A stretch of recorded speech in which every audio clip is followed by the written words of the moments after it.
Greetings and salutations, ladies and gentlemen. Welcome to Roll Hit Die presents our Saturday night game of Gooey Re-Incarnate. I know it's been a little while. Things have happened over the last several weeks, and we have missed several of our sessions. But my players are ready to, be wiped out for the evening. I'm sure they're ready for a TPK tonight, right? Mm-hmm. Exactly. Yeah, that's what I thought. Tonight is, of course, depending on how things go, the last episode of Gooey Re-Incarnate at this point in time. But that's beyond the concept. We'll figure that out here in a little bit. But first, let's go ahead and take care of a few things. First and foremost, we have shout-outs. Like I said, in the middle of the screen right there, you'll notice, which my players don't need to see yet. So let me jump back to my players page. Here, Roll20. Roll20 allows us all to play together since we're all in different locations.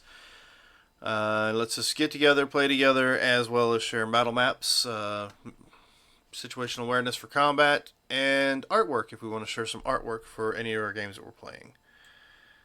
You'll notice, well, you won't notice on this, but we also have another shout out. It's going to be Hero Forge. Hero Forge is a website that allows you to create custom miniatures, anything from 23mm all the way up to the 6-inch, in case you don't want a miniature, you just want a statue out of your character, or you want to make your character a giant. Either way. You can go to Hero Forge and create a custom miniature. If you subscribe to them, you can also create a custom digital miniature that you can use in your digital games, such as Roll20, Foundry, and Fantasy Grounds. We have 2 Bucklands today. Ain't that interesting? Woot woot. Also, a last shout out is to Gooey Cube. Gooey Cube is a company that created a world several years ago, and the world has been expanded upon by the community. Matter of fact, our characters are currently somewhat playing in a version of that world, but away from what's currently happening as far as the world of Zalth is concerned in the Gooey world itself. So, if you haven't had a chance to go check out them, go to gooeycube.com and see what they have to offer. They've definitely got a lot going on. And we actually have sponsors. Our 2 sponsors, first and foremost, is W Energy. They are a good manufacturer practice certified product that is formulated to give you focus without jitters or crash. It has no calories, no sugars, and no fillers. If you use the code ROLLHITDIE at checkout, you'll get 10% off your purchase. Our next sponsor is Humble Bundle. They are a website that sells games, ebooks, software, and other digital products. Their mission is to support charity while providing you with awesome content. If you use the same code, that lets them know where you heard about them from. Now, you can find W Energy at w.gg, and you can find Humble Bundle at humblebundle.com. Let's see. Yeah, if you're watching us on Twitch, there we go. It's been a little while, so I'm a little rusty. I do apologize. If you're watching us on Twitch, you'll notice down below kind of a little bio. Down in that bio, you'll notice a couple links. First and foremost, Extra Life. And the most important one, of course, it takes you to the website to give to the Children's Miracle Network. And you can give to them at any point in time with that link throughout the year when you want to and when you can. Our other link down below is Roll20 website. A website that Marcus has been working on, kind of give you a little idea about a few of the games we've ran, played in, and so forth. Also has a shop that has a few things added to it. If you haven't had a chance to check them out, go check out the shop, get you some swag. You can get anything from the symbol at the bottom right hand corner, the symbol behind Marcus's head there, as well as some other interesting banners, swag designs. There's one right there. Rebel Yell. The t-shirt. The t-shirt. Awesome. So you can get things from like our Mutants and Masterminds, apparently some from our some of our Star Wars games in the past, as well as Vampire the Masquerade games. So check that out. See what you can sport some stuff from our swag shop if you'd like. And then answer when people ask you, what the hell is that stupid shit you're wearing? You can tell them it came from Roll Hit Die. Alright, think that's it as far as that's concerned. Anybody have any shout outs, plugs, or anything else they'd like to do at this point in time? Copy that.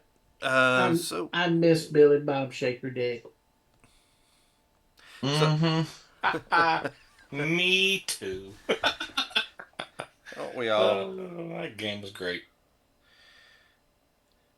So then, well, without further ado, we'll jump into tonight's finale of Gooey Re-Incarnate. Now, of course, everybody seems to have plenty of rewards and such. Everybody has their inspiration. But still, does anybody remember what happened last time? We came in, we killed some stuff, Yeah, and that's then rested. that's pretty much the way things go. Uh, You remember what you killed? a Dracolich that used to be a blue dragon and killed all its baby eggs. So you busted into a mother's home and killed all her children. Yes. I Well, just I want, didn't we just want to make because sure we get that straight and figured out that y'all busted Right. into this dragon's home and killed all its children. Right, we Chris Benoit it. Yes. Yes. And I believe everybody leveled up, so you were resting before you moved on to deal with the final encounter. Did we actually stop for the rest and roll for anything along that lines? Yes, we stopped. There was a couple of the skeletons that got killed. They killed something, but Robert was raised to a couple of the babies Yeah, as actually, there were skeletons. 3 of them, so... Yeah. yeah, because we put alarms at all the entrances. Right. The skeletons did guard. And of course, you guys are in a hut, if I'm not mistaken. Yes, we Yes. Let me make sure everything's closed up. Yes, I accept that. Understand that. Alright, so what would y'all like to do? We go back to our brothel. are. Let's see, this is the way out? I actually got I got a question. What is the name of this Death Knight dude? Or what name does he go by? I believe you were given a name at one point in time. Marcus. We were. No, that's not the name that you're supposed to remember. No, there's a different name, I know. What we're saying is Dickus. Sir Biggest. Yes, you guys are Did given you all find sorts it of... funny? Biggest Dickus. So what you're saying is characters know, players have forgot. That's what you're saying. Yeah. Yes, players know, Gotcha. and Gotcha. DM is currently thumbing through the notes to find it for you. The reason why I ask is because I need it for a spell that I have now. I have to know the target's name. So, as long as characters know, I think we're still good. Yes, you know the name, I believe, that you were given, or that somebody told you at some point in time was Draconis, or Lord Meghall Draconis, or something like that. But that is the name that he goes by. That is the name that you've been given. Okay. His name is Bob. Yes, his name's Bob. They just spell it differently, like, BBEG, and says Bob. The E and the G are silent, and it makes an O sound there somewhere in between. Oh, they spell it backwards. Yeah, something like that. So his name is Big. Alright, where am I at? I'm supposed to be here for this page. So, okay, so we came through the west entrance here, over here. This is where we came in. Where all those skeletons are lined up in a nice little kind of row that didn't get... And that leads to where the rabbit kicked the living crap out of the Reverend. So, I mean, Looks like there's a door here. And a door here. And then maybe some exit out this way. okay, so which way's the right way? So this is a door. And you also have the cave up here that hell, I can't ping it. There you go. Right here. That's kind of Okay. That is thing there too. So here's the question: where the skeletons killed some stuff during the long watch, not the long rest, was from where? All right.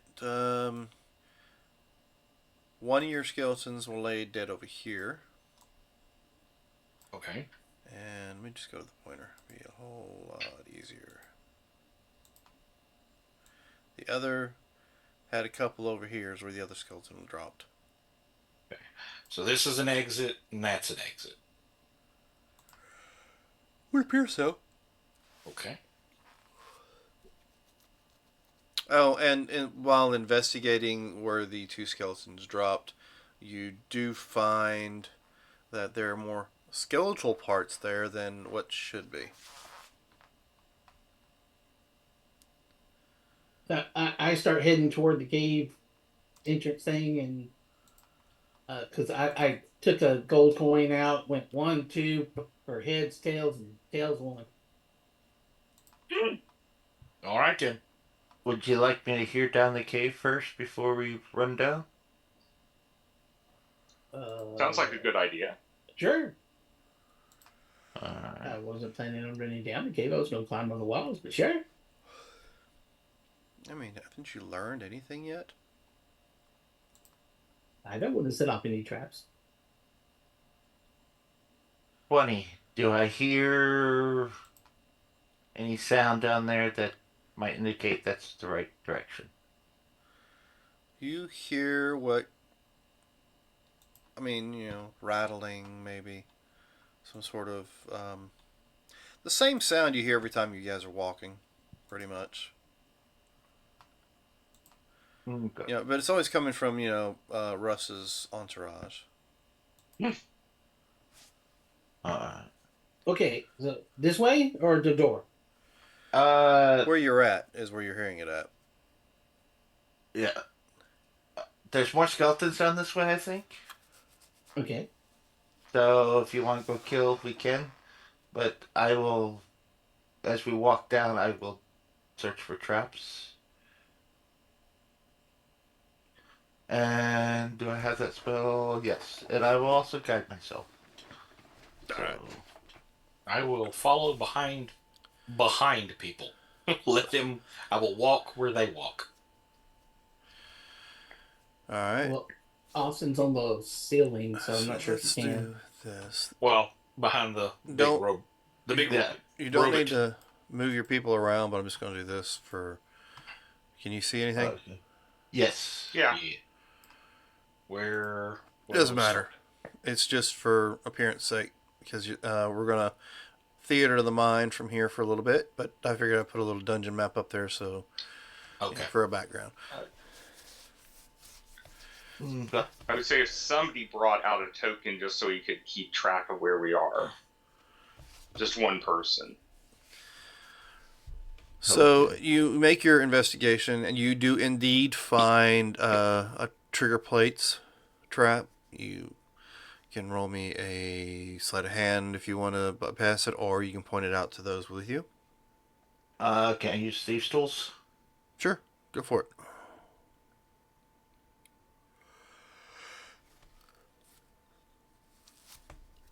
Easy peasy. You notice the pressure plate activates a trap in the floor behind you that would have dropped everybody behind you into some sort of pit. Not that you know exactly what's in the pit, but you know that it opened up the floor behind where you're standing. Okay.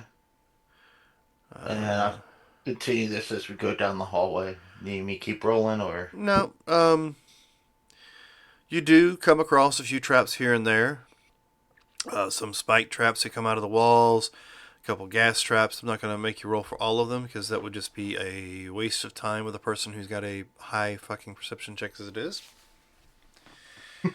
About halfway through this, and you realize you are coming up to worked walls. Coming out of the cave area into an actual, what appears to be some sort of castle. Okay. And the higher you get, the more you hear that shuffling.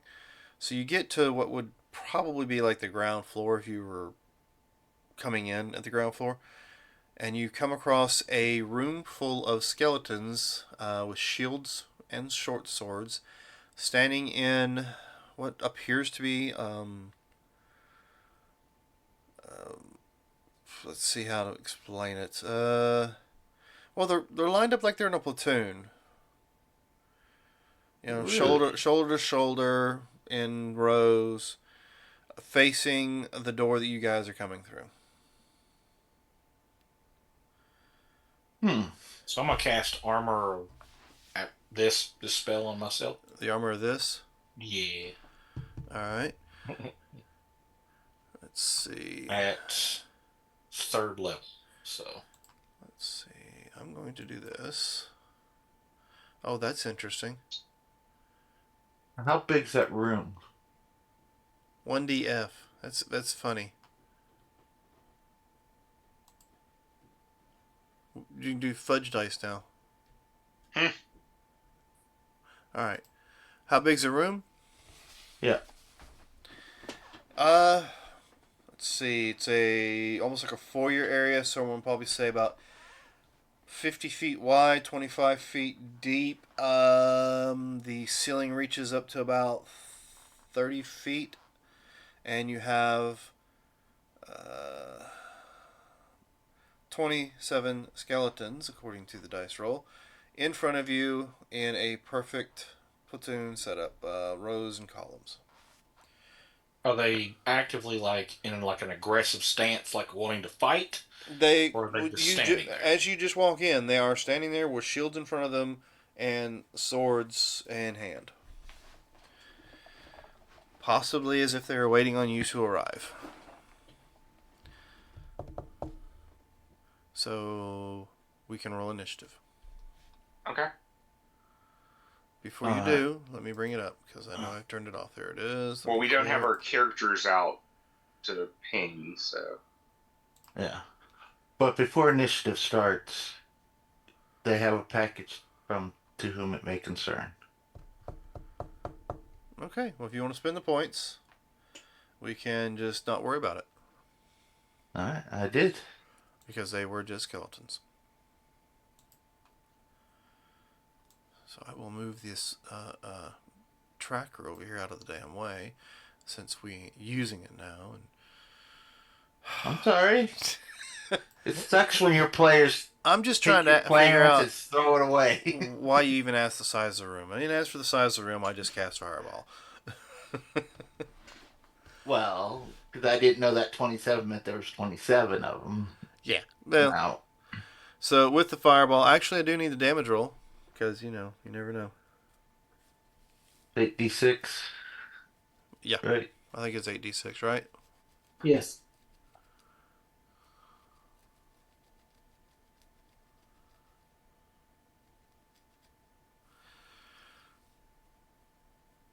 Oh, that sucked. No, I mean it's a 22. It's fine. They all. Let's see. I will even try to. I'll try to roll a few. Let's see. Huh. Okay. Well, only one group of 7. No, that ain't right. I didn't do that right. Yeah, well, one group of 7 are still somewhat standing as the rest of them are turned to dust. That means they took 11 points of damage. Uh-huh. Uh, So let's just do this, Bobus. You've spent your points, so we're gonna move over to Mason and see what he wants to do. Oh, how many are left? About 7. 7? Yep. Flames dancing off of them. Their swords look like they've been melted. Right. Alright, well, I guess. Go on and start the cleanup process. All right. Go ahead. Food on the stove. okay. It's gonna go twice. 1, 2, 3. I'm not gonna use my... Okay. Is that... So Been a while. just give me 3d20 rolls plus your Yeah, your we're whatever just it gonna is. do this. This will be easier. The 5 is gonna be with plus 12. Plus 12. Right. Yeah. So Okay. that's gonna be 17. Okay. So I'm sure your minimum damage is higher than 2 points. Therefore, you take out 3 of them just by pretty much turning their skulls and spinal cord to dust. Yep. Modifier's an 8. Yep, that leaves 2. So, Josh, on my screen, it looks like I know we all rolled, but I'm gonna just going across. You get a chance. There's 4 still standing. Awesome. Kind of. I'm going to just do the tried and true here. Do Eldritch Blast. I get 3 of them now. Okay, give me 3 blast. 1, 2, 3. All right, what is the minimum damage you cause with each blast? Each one does 2d10 plus 5. So minimum 10 points. No, minimum 7 points. Right. All right, so yeah, you just pretty much blast them all the way. All of them have only 2 points left, so it leaves one standing there, kind of looking at all the other bone fragments laying around it. Austin.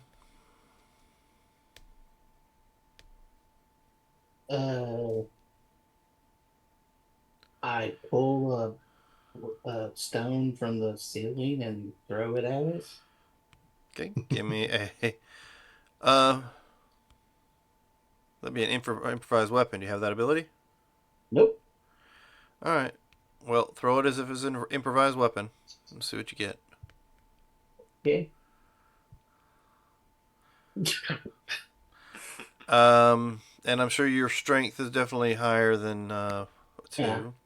So you throw this stone, you hit it right in the jaw, and its skull spins around in circles. Very comical, Saturday morning cartoonish. As it flies off, hits the ground, and shatters. And there's a large staircase right behind where there was a 27 skeletal guards standing. Do we need to get in like badass, like Power Ranger, like V-shaped form as we go up to the top, kick the door in? Hey, that is completely up to you. So, head up the stairs. Yep. Check for traps along the way. BBG, come out and play. We're bringing 3 bones together. Warriors. Just. All right, so you go up the stairs. Mm-hmm. The stairs branch to the left, to the right, and there's a huge door in the middle in front of you. Is there a ceiling? I mean, the ceiling's 30 feet up. Right. Does the walls go all the way up to the ceiling? Yes. Okay. So I climb down and open up the door. All right. You don't want to knock 3 times? No. Okay. Penny. It's like, no, that's right. 3 No, knocks, yeah, Penny. 3 3 knocks, knocks. Penny. All right, so you open the door. It seems to be an elaborate ballroom. It's got a grand piano in the middle of it, a large dance floor, a crystal chandelier hanging in the ceiling. Let's see. You got what looks like a stage on the other end of it. Anybody Okay. give me a perception? Okay, I guess. All of Everybody? us- Whoever wishes to. I mean, I know Bobus is going to make it. Well, I wish to. Mason says, yep, that's a piano. I think.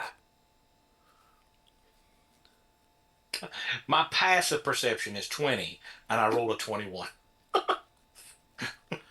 I mean, Yeah, like Bobus is, I'm sure. 25. Passive. Russ didn't want to. I'm not worried about it. All right. Well, there's as you're looking in the room, like I said, you see the piano off to the side. You see the chandelier and the stage. The stage has a huge red curtain that is closed currently. But with the two very interesting perceptions, you do notice those curtains do seem to shift a little. About that time, let's see. The curtains start to open, and standing on the stage appear to be about 6 zombies. Austin, they look like they want to dance. Then go dance with them. We will, if you want to bring your characters out, we will do the. And do the mash.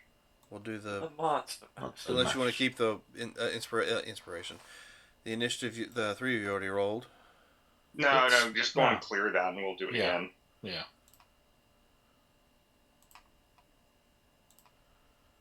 All right.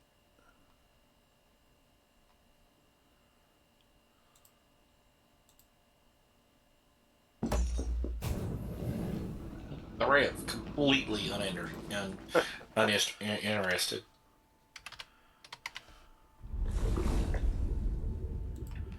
Alright, let me find them.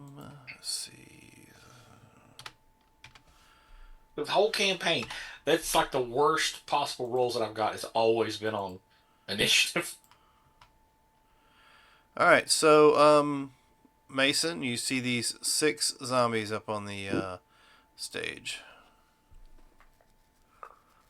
They're not wielding any weapons. They're just doing that whole milling around and stuff. This is weird. But okay, I guess we're making our way.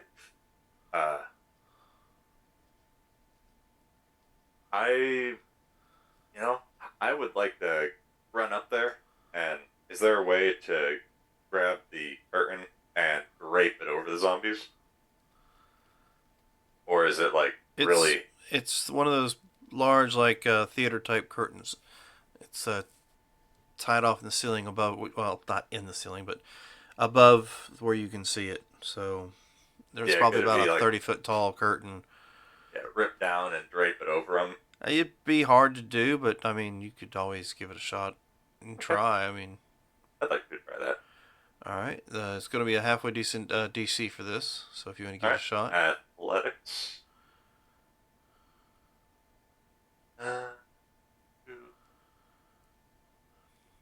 28 on that athletics to rip it down. all right. You run up to the stage. You grab a hold of the edge of the curtain near the far right zombie.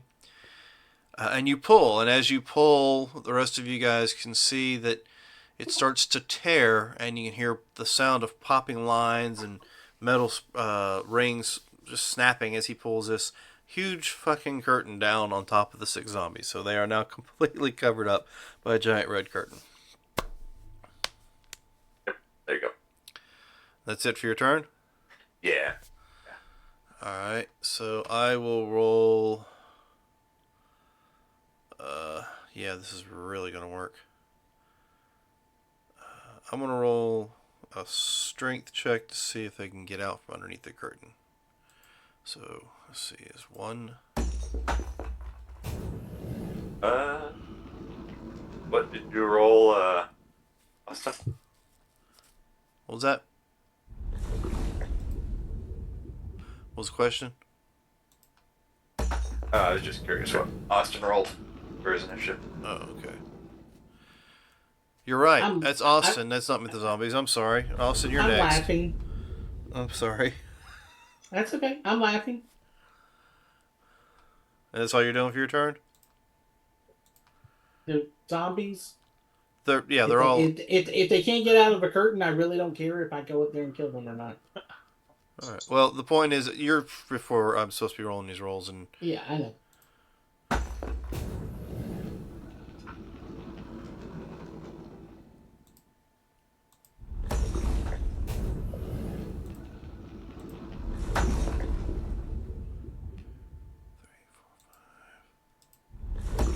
Alright.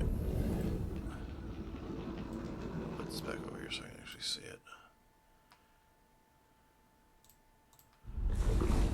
Okay, so let's see. 2 are able to get up underneath it. Okay. Russ, you are next. The truth is, I just kind of watching this. They were on a stage, so I'm just going to start playing. All right. I mean, they're zombies. It's like they have it. Bubus, you are up next. Actually, Russ, give me a performance check since you're playing. Okay.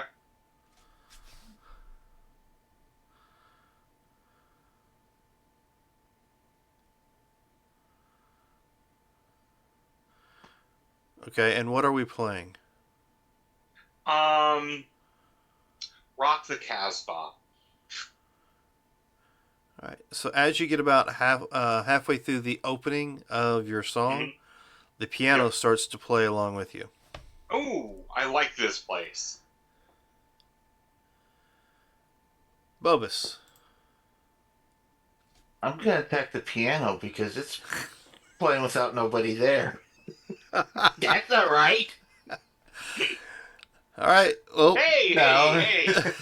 Might be out of tune, but it's going well. That piano's done nothing to you. It's alive. It's a mimic. It's a mimic.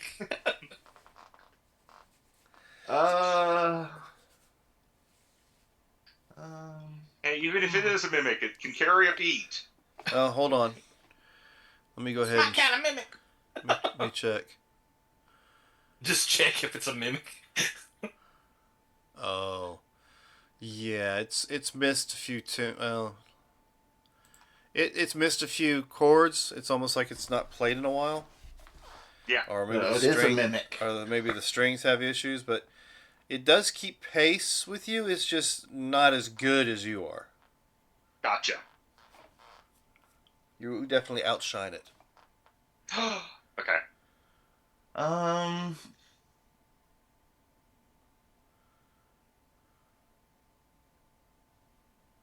You know what? I'll go up and toss a torch and set it on the On the curtain? curtain. Yeah. All right. You just going to toss it on there, or are you going to walk up and just light the end of it? I like the end of it. All right. So we will say. Give me a d6 roll.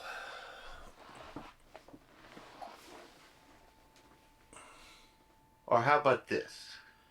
How big is the curtain, you said? Well, it was like 30 foot high and about 20 feet wide. That's what I'm going to go with anyway. And it's covering 4 out of the 6 zombies. 2 of them were able to crawl out from underneath it. Alright. Just for shits and giggles, I'll cast grease on the curtain as an accelerant and then throw the torch on top of it. Okay. So I will allow you to roll me 2d6.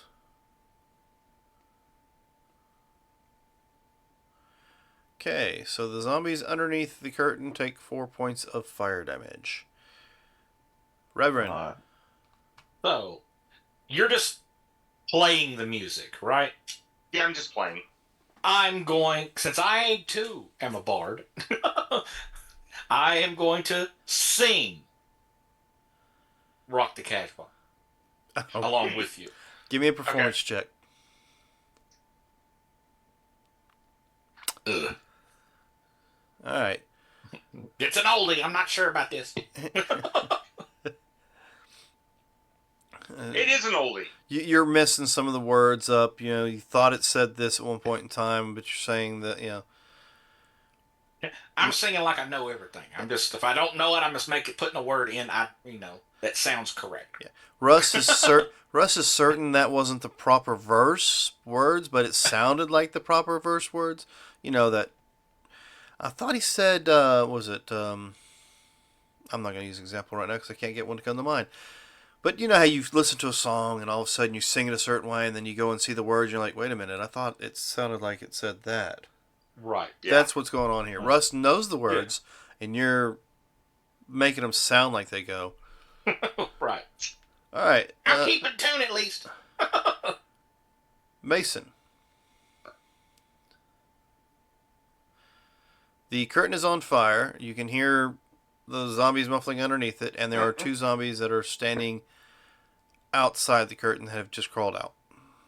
Yep. I'm gonna go find those two, and I'm gonna just start going to town.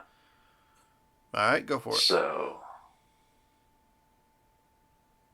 1, 2, Yep. and Now, is this both on one? that would have been on one of them. Okay, so it's down. It is not getting back up because you rolled a critical on your final hit, so there is no undead fortitude for that. I'm gonna go to the second one, and I'm going to do an unarmed master on it. So, Okay, is that your final damage? yes. So, what is that? Not good. Fucking 33 points of damage? 33, yeah.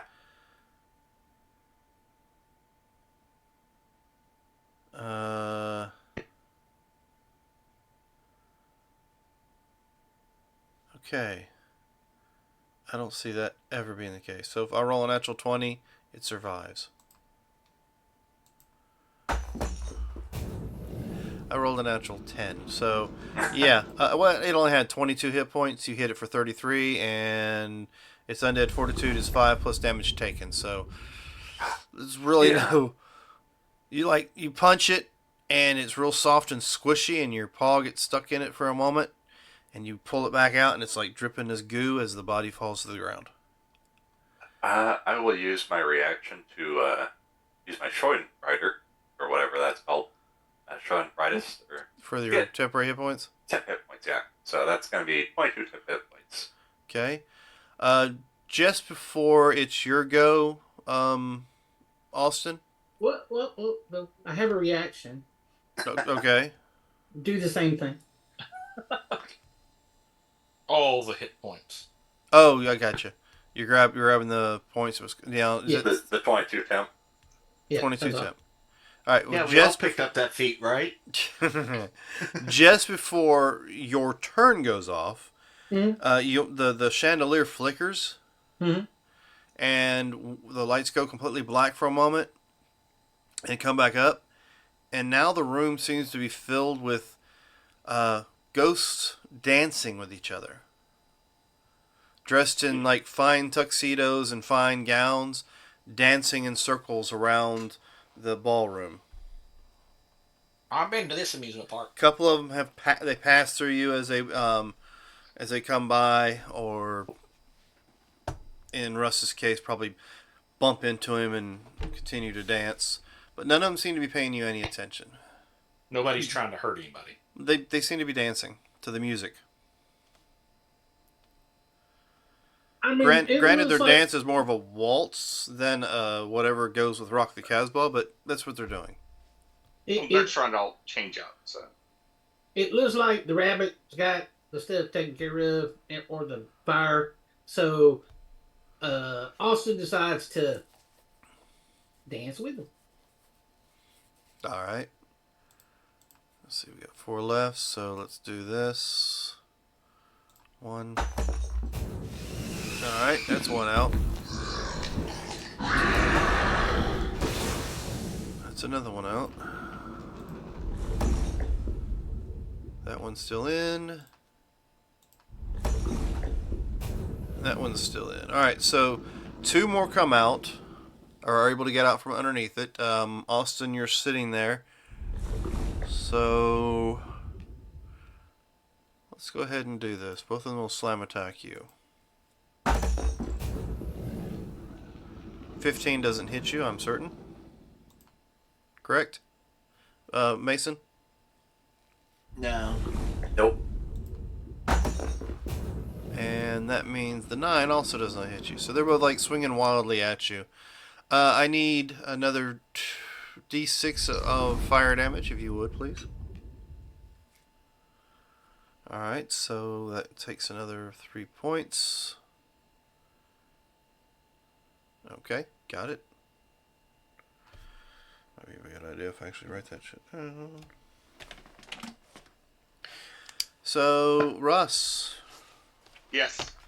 your turn. Well, since the dancers are, doing something more of a waltz, I'll change out to something a little bit more appropriate for waltzing. All right. And what is your passive perception? My passive, Yes. let's see, 12. All right. It seems like one of them nods in your general direction when you change up the pace. Okay.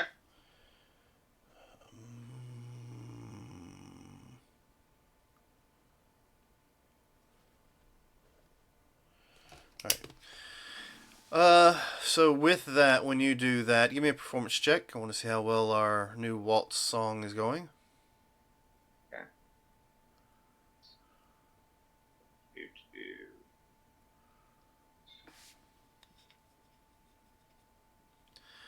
33. Okay. Seems to be able to keep a better pace with you. Okay. The only problem is, as you've changed into this, now there's a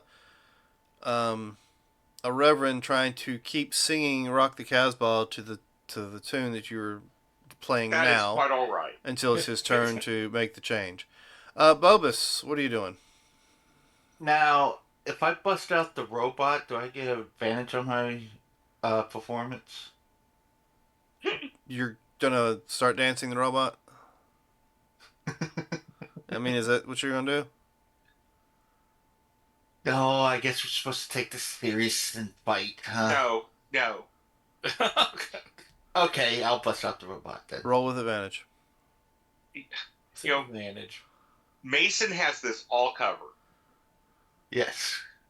I Works. have full confidence in Mason. So you are doing the worst fucking robot that you. Well, not the worst. The Reverend's probably seen worse, but you are not doing a very good job of the robot to this because it's a waltz, and the robot and the waltz they really don't go together. But you're trying. That's the main point. You're trying. Reverend. Okay.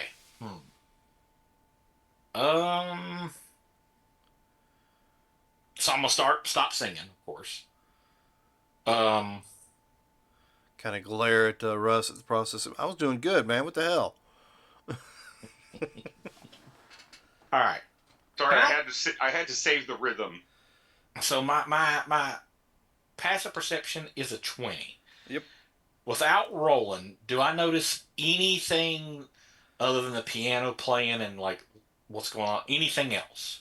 If I need to roll an active perception, I will. No, but I will request you give me an active insight. An active insight. Yes.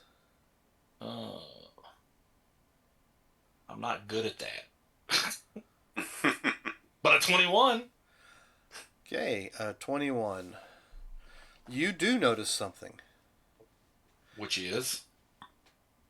The dancers, all the people dancing in the waltz little circle, they're all continually doing a large circle around the group that is still standing in the middle of the room.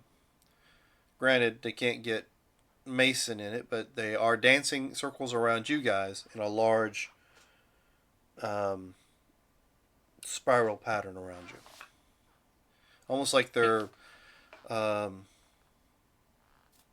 on now, damn it, what's the word? Orbiting you guys. They're not actively getting closer. No, they're actively staying in a consecutive circle around you, and you do notice a faint glow on the floor in the shape of a circle. Can I roll an arcane? Sure, I'll let you roll one.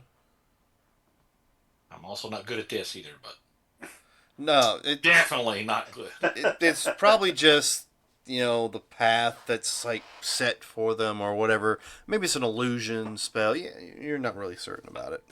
Is there any exit doors? I know the door we came in, but is there anything that like? Well, from your angle, you do not see backstage, so you can't tell if there's any doors backstage. Other than that, there's just the door you guys came in. part of the curtain got torn down, he should be able to see backstage. No, because it goes off to the side. He can't actually get a Okay. good look Yeah. where it's at. Plus, there's a That's where fire in front of it, so Oh, so there's any way can I get through the fire without it like hurting me, or can I go around it, or I mean, if that's what you want to do. yes, I'm going. That's what I'm doing. I'm going around the fire. I'm looking backstage. Okay, you do see a door stage left. Door stage left. Yeah, there's a exit stage left even. Can I get to it with my move? With what movement I got left? I'll allow it. All right, cool. I'm opening the door. There's a brick wall on the other side of it. Damn it.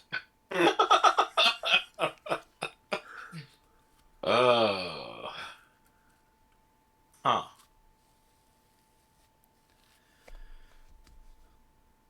So now we're gonna move on to Mason. Yeah. Mason, there are two. Now there are two more standing there in front of you, while two others seem to be. And the smell at this point in time is it's getting pretty rough in here. The rotting flesh, as well as the burning rotting flesh, it's getting pretty aromatic in here. I don't Alright. smell nothing. Well, I'm gonna keep hitting these ones. Okay, Unarmed master. go for it. Once. Twice. All right. Yep. 13. Alright. Is this on the one or is this split between two? Well, that's a 25 on the first one. It goes down. So give me a second before you worry about the second attack. Yeah, it stays down. Then on to the next. Yeah, it goes down and it gets back up. Alright, let's try again. My third attack. All right, it goes down. 28. It goes down again, and with a 17, Plus so 20. 5. So yeah, I didn't get the 30, so that one stays down this time. So yeah. Okay, Austin.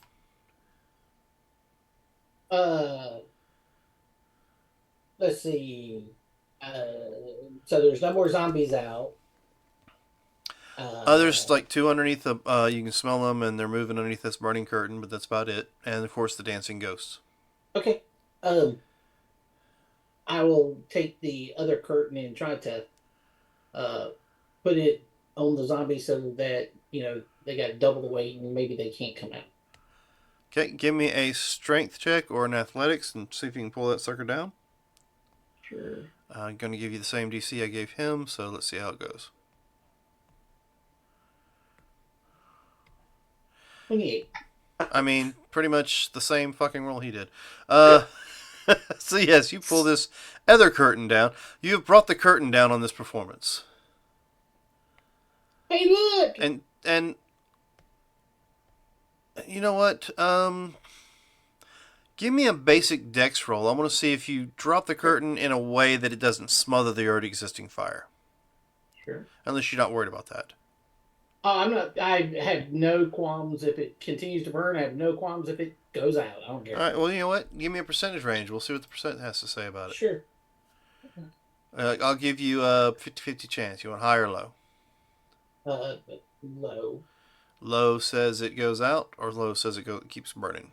Low. It keeps burning. All right, 63. So it's high. You do smother the fire. Okay. Or even with your 90 still. So the fire goes out, Bubba, that you've put on there, but there is a double amount of curtain on this thing, so it's going to make it a little harder for them to come out. So And then my movement, I continue to dance with the dancers. So let's do some disadvantage rolls for getting out of this thing. Okay, so the other two are still stuck up underneath these now double curtains, and it is Russ's turn. Are you still doing your waltz? I'm still playing. Bobus? Well, since no one seemed to be a fan of my robot, You might need Yes, an sir. oil can or something. Okay, Yes, I'll hold do on it. a second. I got to take care of what I don't like to see here. oh, So let's take care of that. I don't want people to watch. I don't want to have to pay for bots to come in. That just sounds like a waste of time. And shady, if you ask me. Alright, so what are you doing, Bubba's?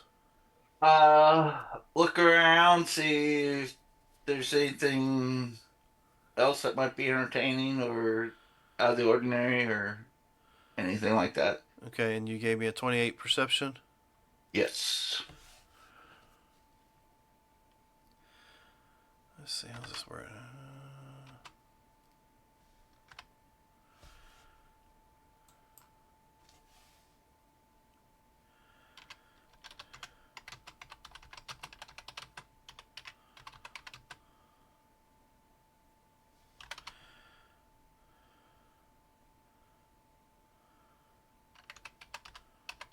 That's probably not the right way to spell it. Let me see.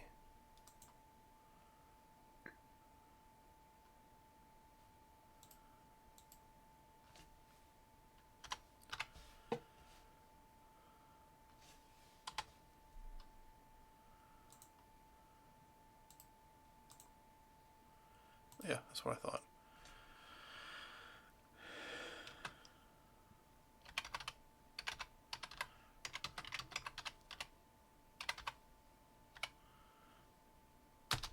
Alright, I just sent you a message as to what you see as you use your 28 perception and look around the room. Okay. That doesn't seem right. So I will cast that. You will cast that. Alright. Let's see.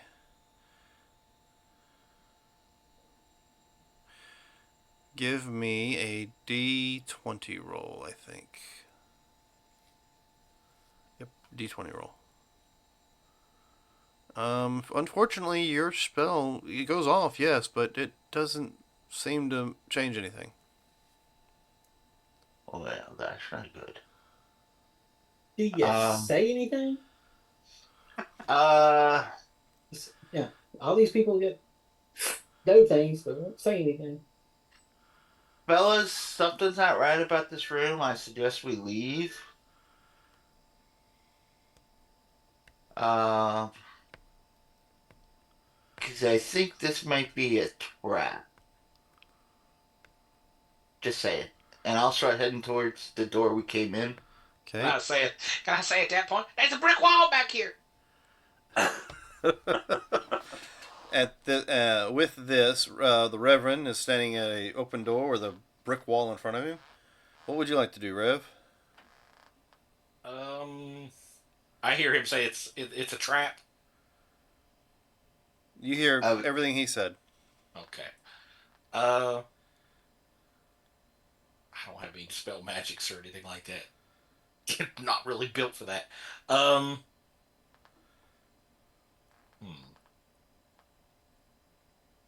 the zombies are dead, correct? Two are left. The two that are underneath the double curtains now don't seem to be moving. Gotcha. They're not really a threat. I'm breaking for the door I know. Let's put it that way. All right. And I will cast this.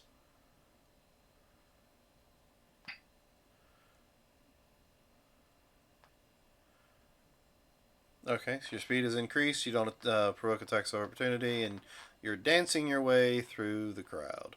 Right. Mason, the zombies are no longer moving. What would you like to do? We're leaving? Oh, Everybody right. seems to be taking steps towards the door, the door you came in. I heard trap, so I'm getting the hell out of here. Alright, and yeah, I'll use my movement to just dip on out. Okay, as soon as everyone steps within that circle that the Reverend noticed earlier, but knew no idea what it was for, it seems as if a wall of light comes up where that circle's at. The dancers still dance, but the walls in the room go from a really nice looking ballroom to a shackled, worn out, like rotted, mildewed room. The piano doesn't look as nice, but it's still playing very nice music. As you are all in this circle, you can hear what sounds like gears moving as the floor itself starts to rise up from the ballroom floor. And as you look, you seem to be rising up towards the ceiling, towards the chandelier. Don't go on the light, Caroline. So with that, you notice the as it gets closer and closer to the chandelier, just before, who's standing in the middle of the room initially? Was that Russ playing the music? Probably. Just before the very tip of the chandelier, in your case, passes through you, Mm-hmm. it vanishes, and the ceiling is now like an open to the night sky. Okay. This is a weird elevator. Isn't it? I feel like we're in a Final Fantasy VII boss fight.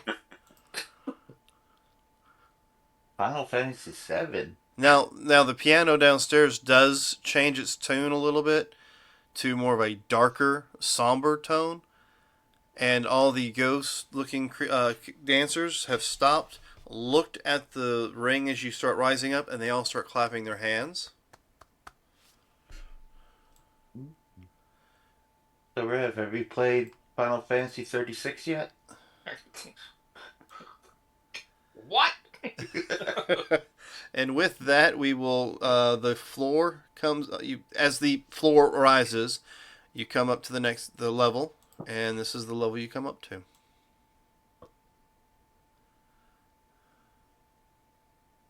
This looks eerily familiar. If I start hearing Frostmourne Hungers, So, sitting on a throne above the stairs of ice is your big bad evil guy that you've dealt with and talked to a few times. Stabbed in the ground in front of him is a rather large sword. Give me a second, I'll give you the actual description of said blade, if I could find it. So let's go up here.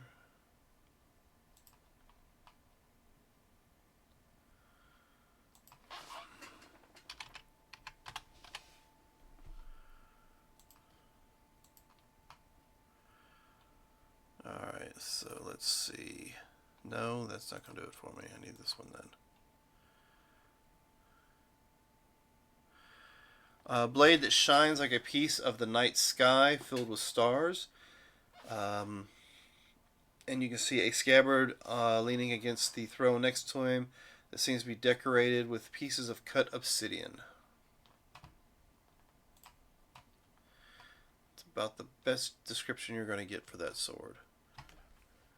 And of course, just kind of sitting off to the side is the large white undead dragon. So, if you would be so kind as to put your characters here. Okay. And you know what? I may need to adjust the size of this. Let's just do it this way. So, this was the elevator you were standing in. Oh, okay. So the skeletons in them probably were not on.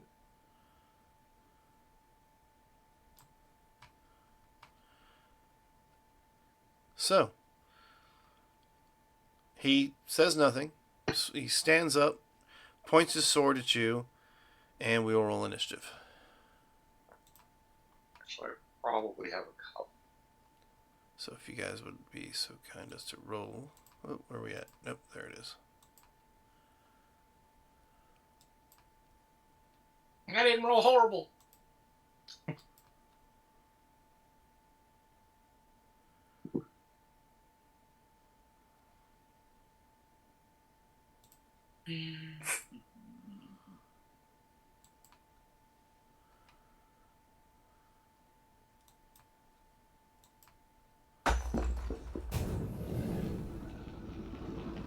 Well, let it be known that I, still got the frost immunity ring on. All right. Just making sure. We all got those rings, right? Nope. I think I only had a resistance ring. Yeah, I have a immunity ring of cold immunity. Yeah. Now, on the other hand, ring of protection. All right. So, with that, it looks like Mason is the first up. Yeah. Wait, did the big bad evil? He got an 8? Yes. Well, look what his partner got. 7. Nice. So You asked him to roll low, so I mean, there you go. Yay. I have to get on out of here, or oh, I mean, I could. Jesus, what is going on with this thing? All right, it's time to blow the load. Let's do it. Yeah, pretty much. Well, All right, hold on. Are we 100% positive this is him? boop. Movement, bonus action, movement. Oh, there's The someone- sword's on the ground. Oh, the sword's in front of him. He's holding it. It's not on the ground. He's just got the point sticking down. Good. I'm gonna need him to make a couple of contested rolls because I'm going to try and steal his sword from him with my sticky fingers feet. I'm gonna read it real quick. So when I make an unarmed strike, I can replace either of those or both in attempts to sleight of hand or athletics, whichever they choose. But I have to use my sleight of hand to try and steal their or disarm them. So if he wants, he can use athletics or acrobatics, and I'm going to use my sleight of hand to try and steal his weapon. So my first attack, air quotes, I'm going to try and take his weapon. Okay. And he has to roll a athletics or acrobatics. Or I thought it was sleight of hand. I roll a sleight of hand to Ah. try and take his weapon, and it's a contested roll of his acrobatics or he is athletics able to to- keep his weapon. He, as you reach for it, he spins it out of your reach, out of your hand, out of the way. I'm gonna do it again. All right. Oh! Jesus Christ. Gonna ninja the hell out of him. You ever seen them old memes? Diamond Daves shouldn't be ninjing people. Don't need ninjing. All right. Trying to find bonuses to add to it.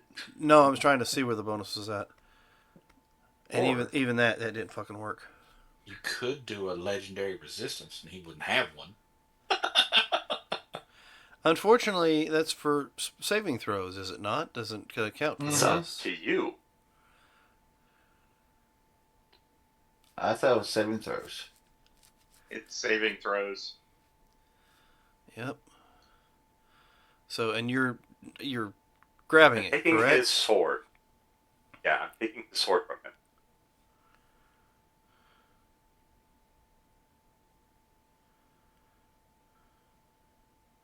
You have his sword in your hand.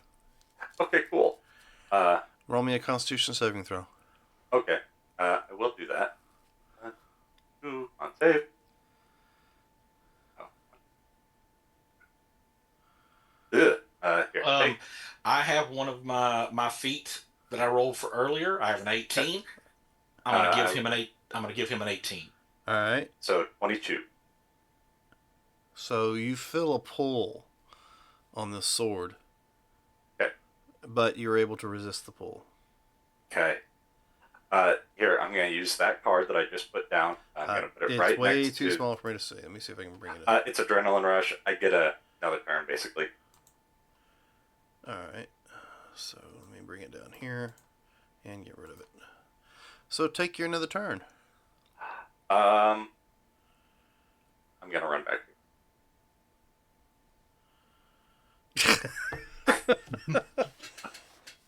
All right, so you took your other turn Run away! to run away. Yeah, I'm just out of there. I take his weapon and I dip. I am just gone. And then Are you sure I you want to come back to us since that, we do know the dragon has a breath weapon? I have a sword. Hey guys, look what I found. Hey, all right, Russ, it's your turn. And then, who has a bag of holding? I have a bag of holding. It's full of liquor. Liquor. Yeah, what? You do? Who wants to do? Yeah, no, it's fine. I have a sword. I've got a bag of holding. Does anybody else got one? Yeah, Why I'm don't just you just shove it in your bag of holding? I'm just gonna open it and. So it's on another plane of existence. We might all just disappear now.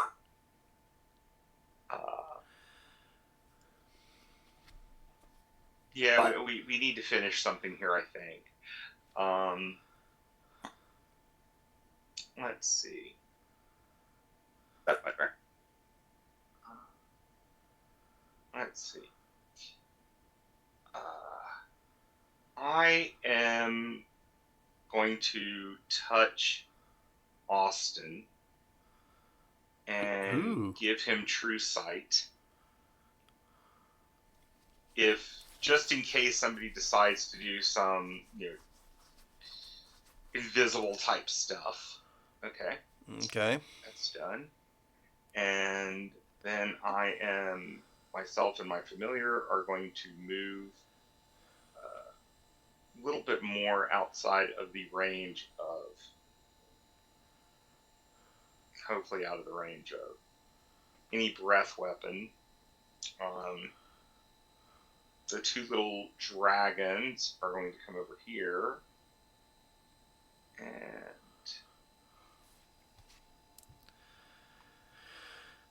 to give, can you make it over to the dragon, Austin? Yes. Okay. Then my Cenobite is going to teleport, so you can do it up to 120 feet away, to give Austin flanking. Thank you.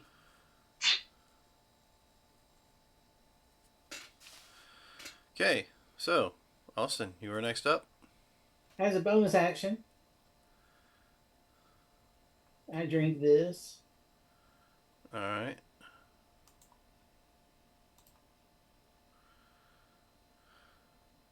And then I will play with the dragon and see if I can kill him.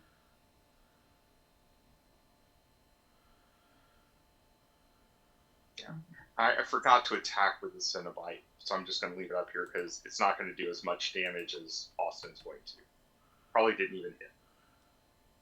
Oh! Dang it, I forgot to give you inspiration this round. 15 does not hit. 27 for 15 points of damage. 4 of it is fire. Hold on just a second. You see, 27 for 15 points, and it's fire. Yeah. Or 4 of it is fire of that 15. Yeah. All right. Second attack. Oh, hold on. I didn't advantage it. So 20 to hit. 20. Yes, 20 just hits. 8 points of damage. 1 of that is fire. 8 points. I'll take that.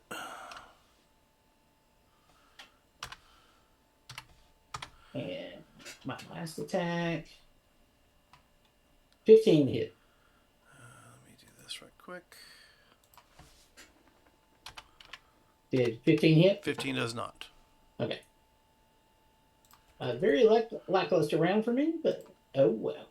Let's get those juices running. Try that again. Okay. As my bonus action, I rage. Thank you. Oh, my first attack.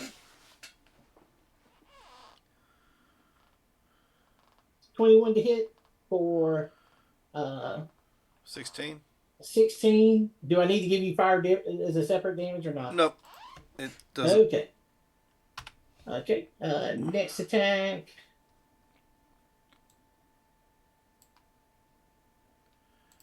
Missed. Damn. I'll be one of them nights for me. 26 to hit for 20 points of damage. For 20? Yep. Alright, I'll take your 20. And that's my turn. Okie dokie, Reverend. All right. So I am going to move my 30 feet. And I am going to cast, because now he is within, he should be within 120 feet of me now. I think he was in 120 feet where you're at. Well, I'm just making sure here. Yeah, he's 95 feet now. All right. I'm going to cast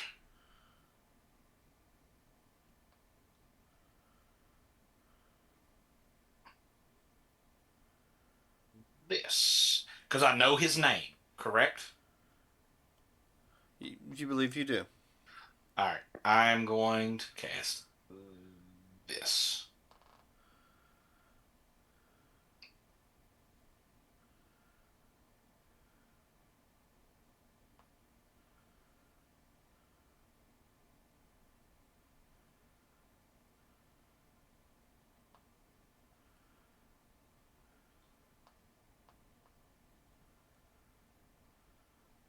You don't have to know his name for the spell to hit.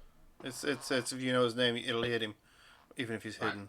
That's the only difference. It doesn't. Well, I'm still saying his name. Yeah. Well, you see him, so you hit him. Yeah, it's an instantaneous. So he gets to roll a intelligence. Intelligence saving throw. Yeah. DC's 19. Okay, and it's what level spell is that? It is my only 4th level spell slot. Copy that. All right. And you said intelligence. 19. What the? That ain't right. Okay, I guess it is. Do you fail it? Hold on a second.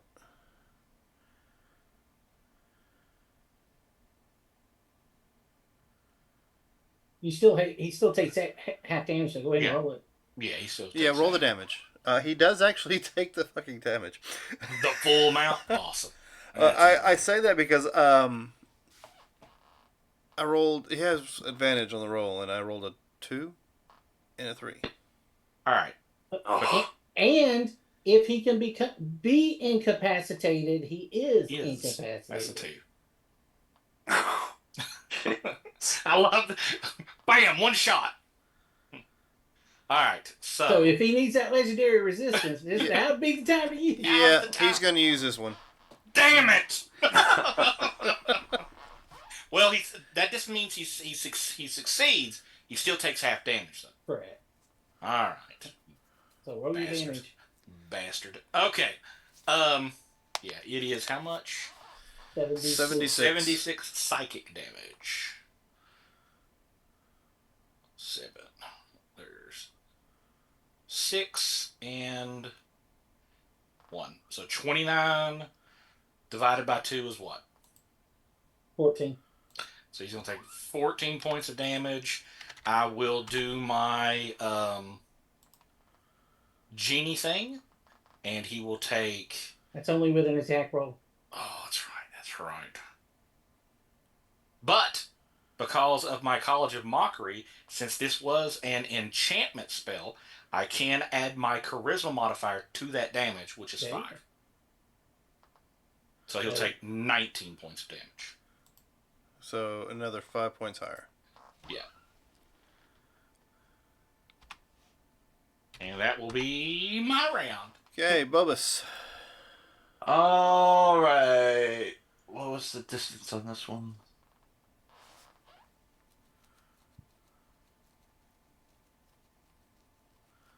Sorry.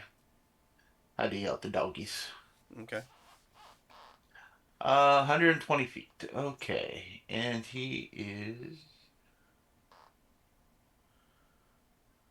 He is 115. All right. So I will upscale this. That's not a roll. Uh, so guess. So that's 1, 2.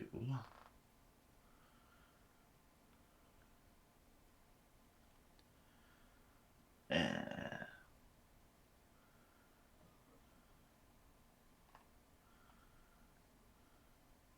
so that's 5. So let me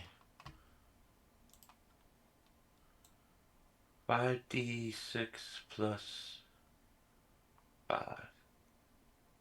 So 22 points of force damage What did you as do? I cast magic upscale cast magic missile.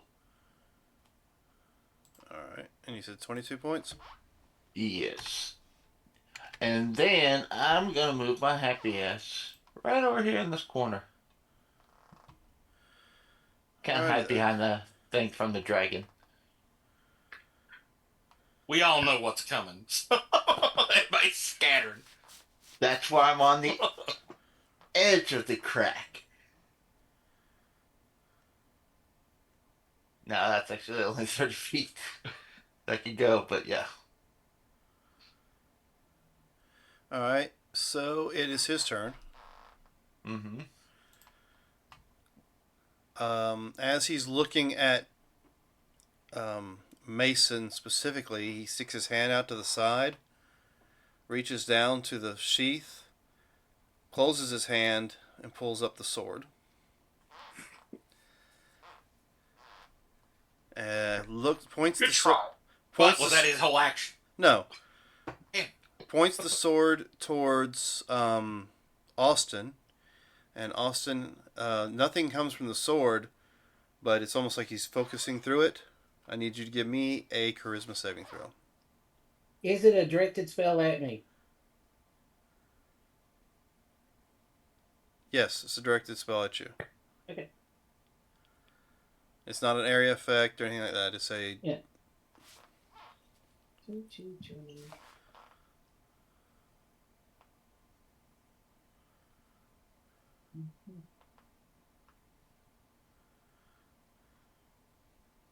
19. All right, let's see. What is the...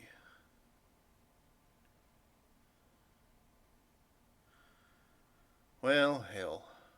I think you made the save on that. As he points it towards you, you flicker a little. But, Oh, he was trying to banish me? but you remain there.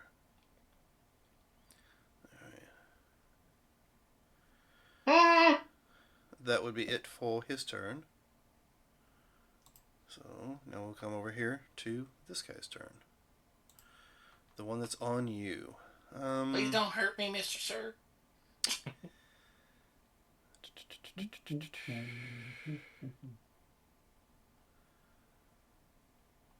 You are within eatable range, so I'm just going to do that. I'm going to bite at you and then claw at you twice. Okay. To begin with. So, first and foremost, 25 to hit. Let me check. Thanks.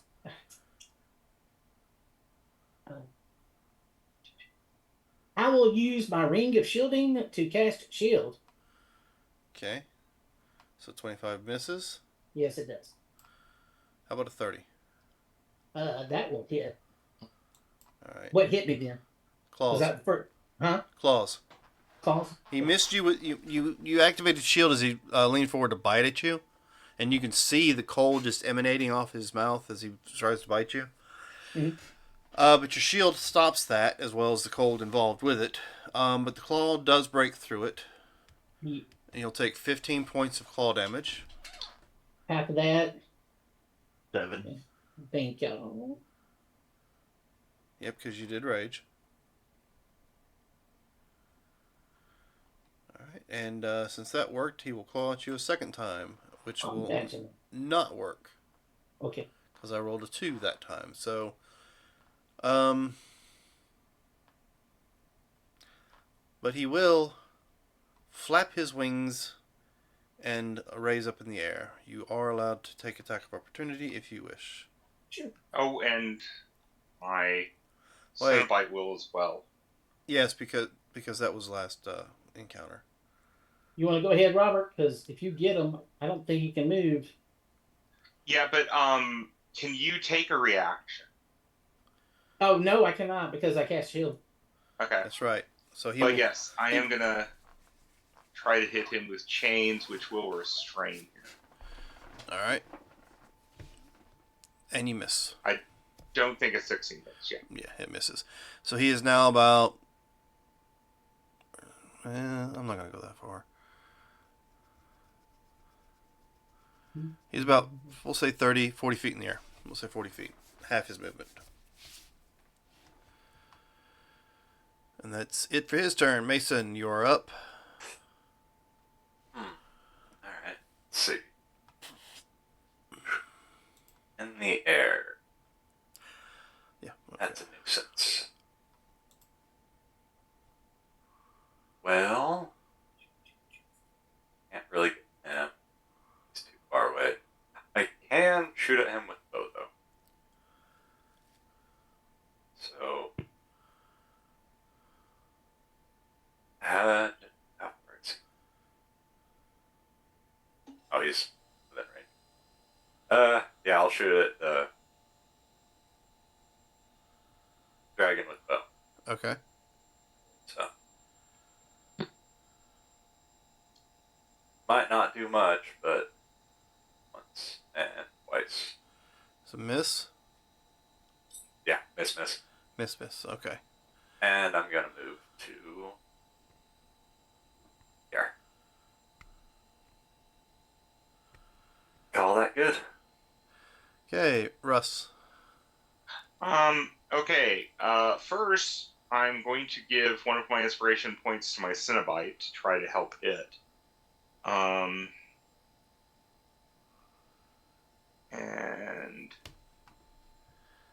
I'm attacking with chains again because I have a 30. I don't think it's going to matter. Yeah, 13 will not hit it. No. So I fail to hit.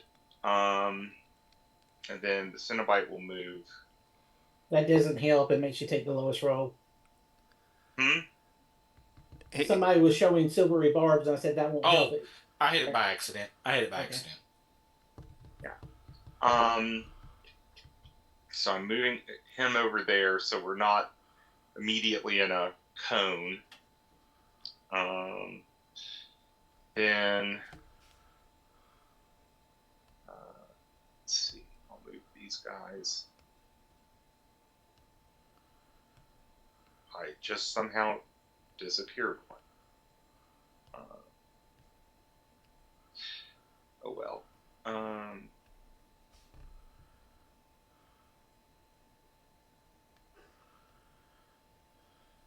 Sorry, I moved them up a little bit too far. So, doing that. And then,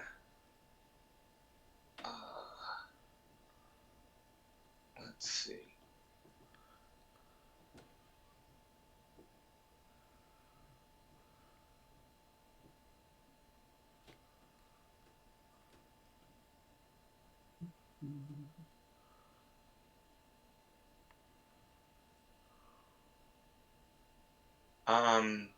I think I can see him from where I am. I think I'm in the right distance.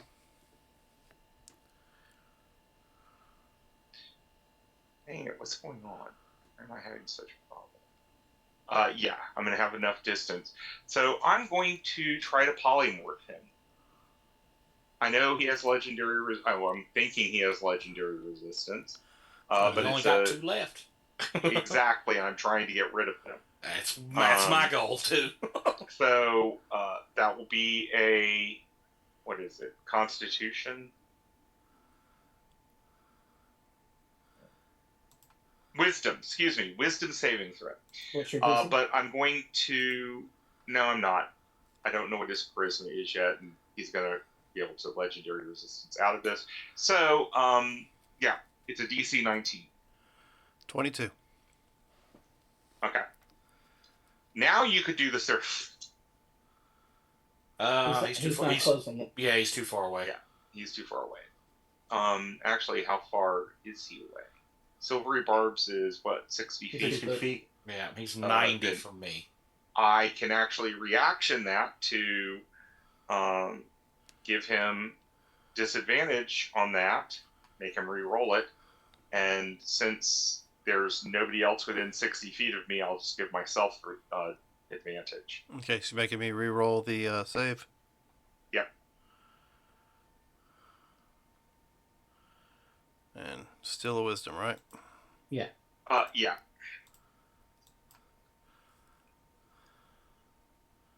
And what'd you say your save was? 19. All right. So with that, he will use his second legendary resistance. Woohoo! Okay. All right. So as your turn ends, let's see who we got. Who's this? That's my Cenobite. And then we got Austin, Reverend, Russ and his thing, and down here we got Mason and okay. So let's do a little check here.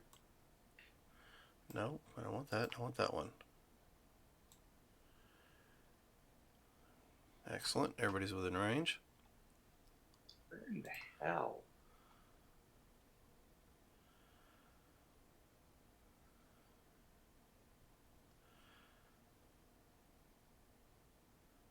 Okay, so we got 1, 2, 3, 4, 5, 6, 7.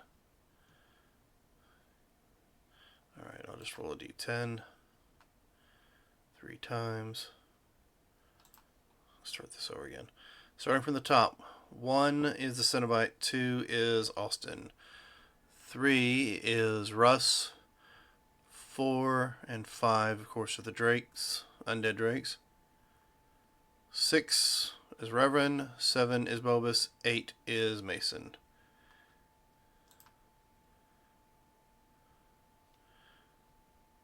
Alright, so I'll just roll the d8 3 times. Alright, so Mason. 1, 2, 3, 4, 5. It would be one of the Drakes and a Cenobite. And the This Cenobite. Drake and the Cenobite. Yep.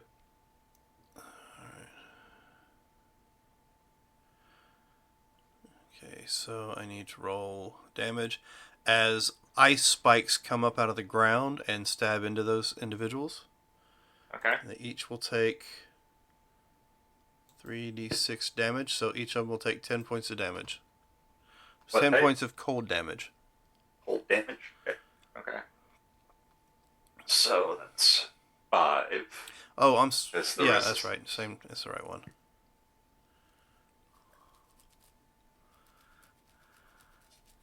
All right, you guys. That's the lair action. What happened? Yeah. Oh, I clicked that off. Let me put that back up. And Austin. I take my bonus action to pull out the broom, step on it, and down in his face. Just do that again. You take out what? The broom of flying. His broom. Okay, and you fly up in his face. Yep. All right, that's it.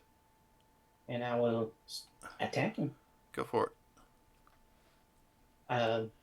Since he's trying to hit me, and he is very good at hitting me, I am going to reckless because my Cenobite friend is no longer near me. All right.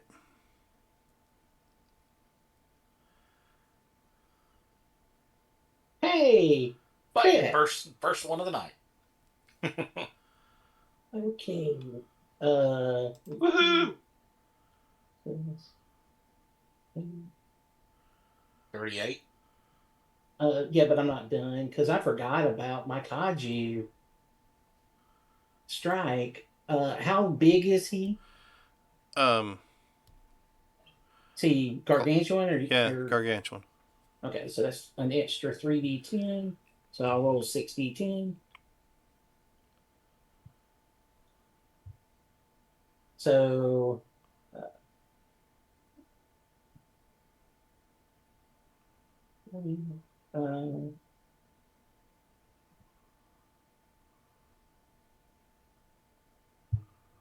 63. yeah, but I get an extra d12 on top of this. Brutal critical. So 73. That's your final answer? Yeah. Sorry. All right. Second attack.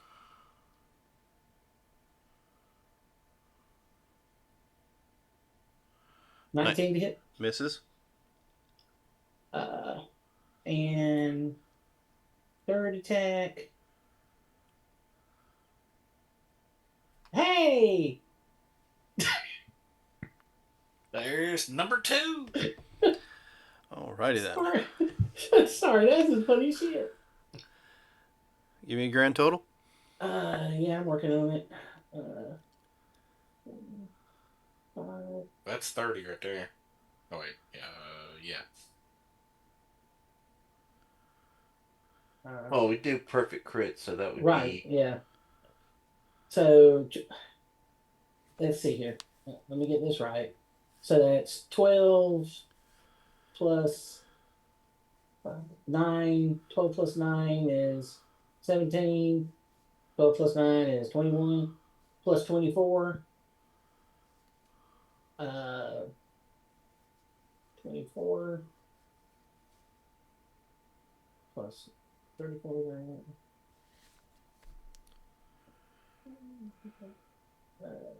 48 points of damage on that one. 48. Noted. And that's my turn. Okay, well, with at the end of your turn, with advantage, his tail. Well, I mean, it's supposed to roll with advantage. Let's see what the second roll is. With a 32, his tail comes down on top of you. Okay.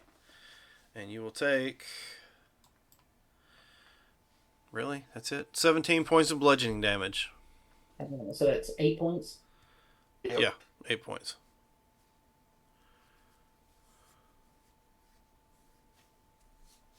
Okie dokie. Alright, and that's it for your turn. Reverend? Yes, I'm going to move my 30 feet. Ready? It's Sorry. right, Kevin. Yeah.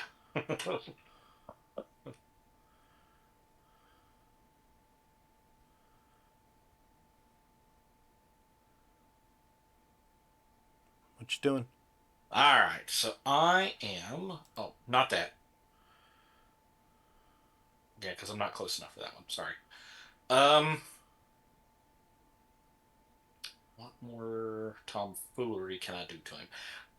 I will look at him and I will cast this. Slow? Yes, sir. Okay, and that is a save. I don't know why it says 17. It should be a 19. And it's going to the knight, right? Yes, sir. That's who I'm focusing on. Alright, see.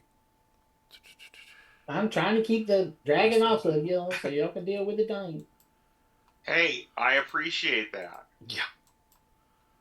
It should be a 19. I don't know why it says 17, but 19 wisdom saving throw. Alright, well, apparently the dice definitely hate the Death Knight. Is he using that last one? Um, Or is he just going to take it? I'm going to use the last one on this. Definitely necessary for this one. So Okay. yeah, he is out of his legendary resistance, as far as you guys know. I will spend a possibility. And I'm kidding. Is that it for your turn?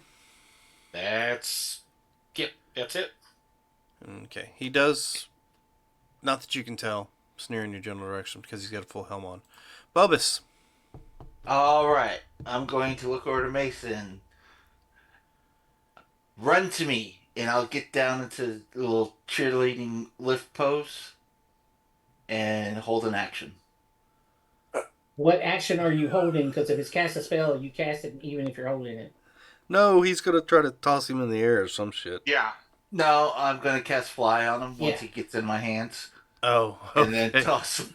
I had a feeling that's what he was going to do. Okay, so you're casting flight if he actually comes to you. Yes. No, he is cast flight. It is on his hand. Yeah, I'm saying you're casting flight. It goes off one Yeah. way or the other. Whether or not if he it's runs target. to me or not. So now it's the Death Knight's turn. Let's see.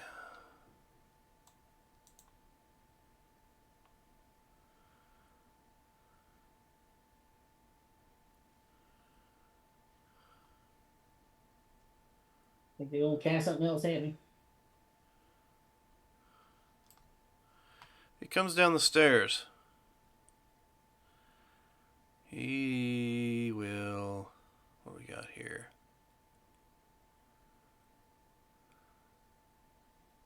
Oh.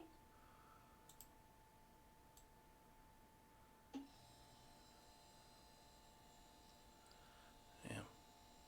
He is not close enough for any of you. Should have moved last round, shouldn't I have? Oh well. This will work though.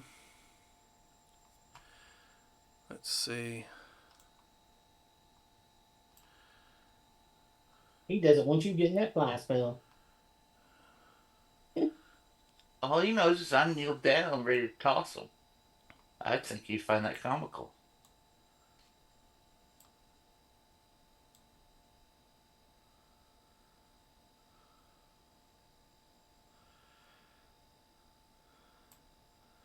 You can't get both of them, huh? You guys are spread out enough where I can't get more than, because you're up in the air, so I can't get. The only ones I get two of is either this group here or this group here.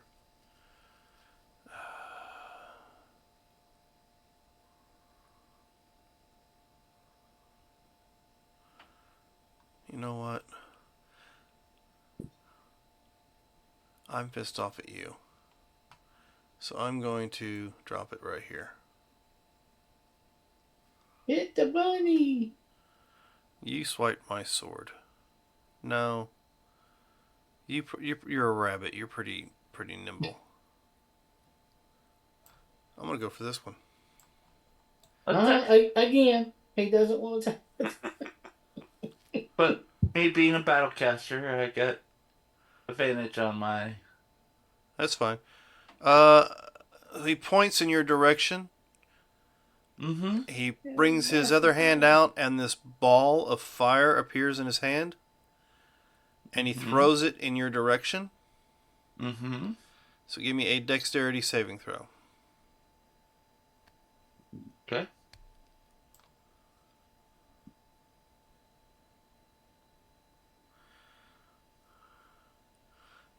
17 is a failure.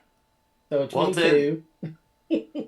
How about my flash of genius? Like I said, 22. Yeah. All right, so Flash of Genius, and you get a 22, so it means you've made your save. Mm-hmm. That means you can take 36 grand total. Half of it's fire, half of it's necrotic damage. Grand total, so half. No. That is half. The grand total is 36 fire, 36 necrotic. So Okay. half of each would be Yeah. 36 total. Let's say whether it be 15, 16, 17, 18 points of fire damage and 18 points of necrotic damage. Already halved. Okay. Do you have any resistances? Well, my armor is still set to necrotic. Okay. So -9 from that, which makes it 18 plus 9, 27. Okay. So divide that in half. You need a 13. Yeah. On your Constitution saving throw. Yeah. Oh, my Constitution saving. Yes. Yep. because you're trying to Hold on to Maybe. flight. Yep. And you have advantage on your con save? On your concentration check? Yes, I Combat have caster. Battlecaster. Yeah. Combat caster. Alright. So, as far as you know, your spell is still going to affect Mason if he comes over and jumps on in your hand. Okay.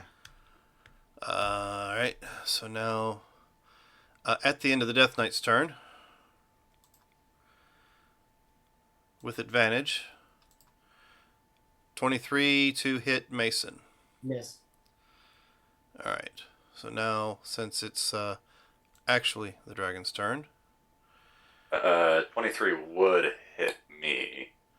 Yeah, but you're not within range for me to hit with the tail. Yeah. Mason. He Austin. said the wrong name, but I I knew said the what wrong he name. was talking Austin's who I meant. I'm sorry. Yeah.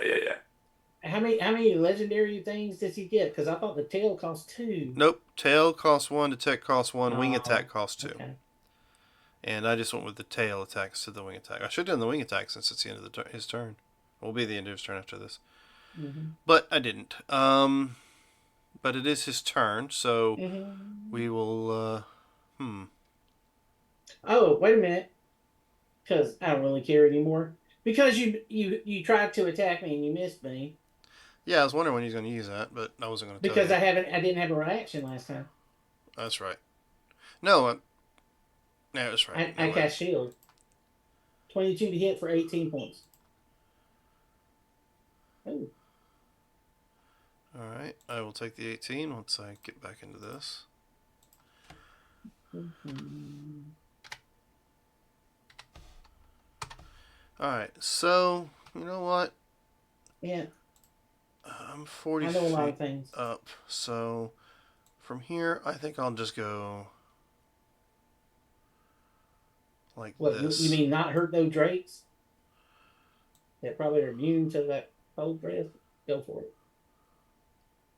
Well, Man, He I'm is behind. trying not to get you to cast that spell.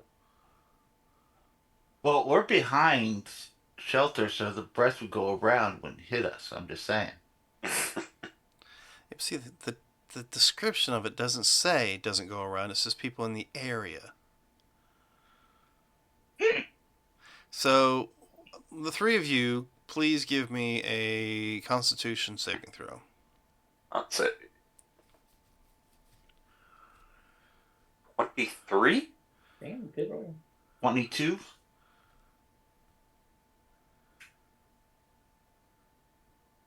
21. And Austin, you're the only one that failed it. You know what? I'll give myself 2 plus 2 to the roll. You failed it by 1 point, so I'll allow it. 22 is the save. So let's go ahead and roll for damage. 61 points if you failed it, so 30 points for half damage. 30 And then points. Yeah, what's half of that? resistance, 15. Yeah, take in your resistance. It's 15. If you have resistance, yeah, you take half of that. After 30 would be 15. I have resistance to everything at the moment from that potion. Yeah. Hey, you finally got through my temps. Hey, I'm still at 2. Hey, Scott. And I still have my spell. Beating up on that zombie was a good idea. Yeah, it was. Alright, so that's it for his turn. And I guess I've closed out the damn thing again, like a dumbass. Let's see, top of the round, Mason. Well, he asked me to come over, so I'll come over. Movement plus my action. So I'm going to use my action to get a little bit of movement. Okay. And then As he steps in my hand, fly will go off, and I'll try to lob him with my 8 strength towards the dragon as he gets fly. Now you have a 60-foot flying speed. 60 foot. Okay. So that's going to be there-ish.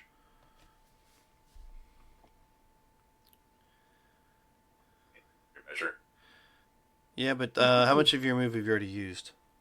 So I have my action, which I have 5 feet of movement used, so if I go like here, oh, back there, Okay. and I will use my bonus action to give me my Eldritch Claw. All right. So Is that it for your that'll be turn? that. All right. Russ. Yeah. Oh, I keep forgetting about that. Okay. My Cenobite is going to teleport over here, but trying to stay within 60 feet of him. Not 60, 30 feet, which I am. Yeah. And I'm going to try to hit him. I'm going to give... Russ is going to give him inspiration to do this. And... let's see, where is this?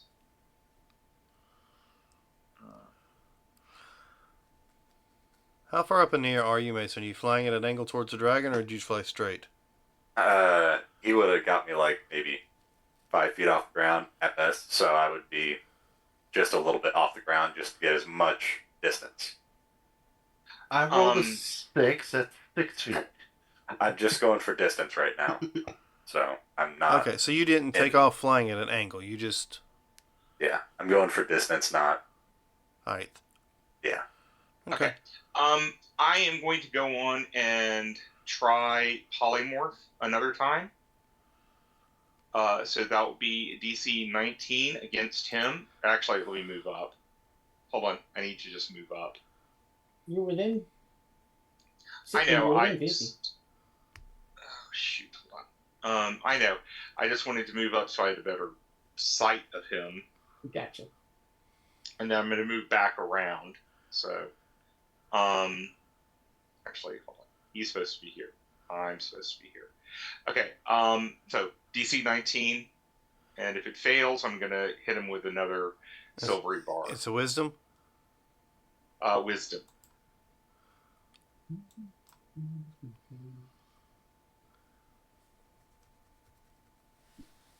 What was he turned into? He is going to turn into a little baby black lamb.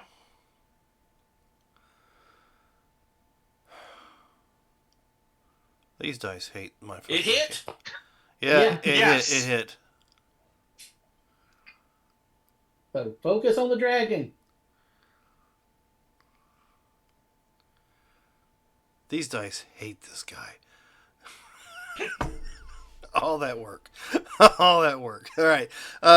So that's it for him. Is that it for you, Russ? Yeah, well, actually, I'm going to have the little drakes move over here. I'm just going to have them move all the way over here. Okay. And then they attack... Oh, no, sorry. All right, good?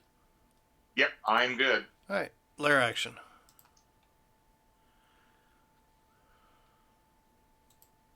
Oh, sorry. Let me go back. Sorry. Forgot he was going to move back. So.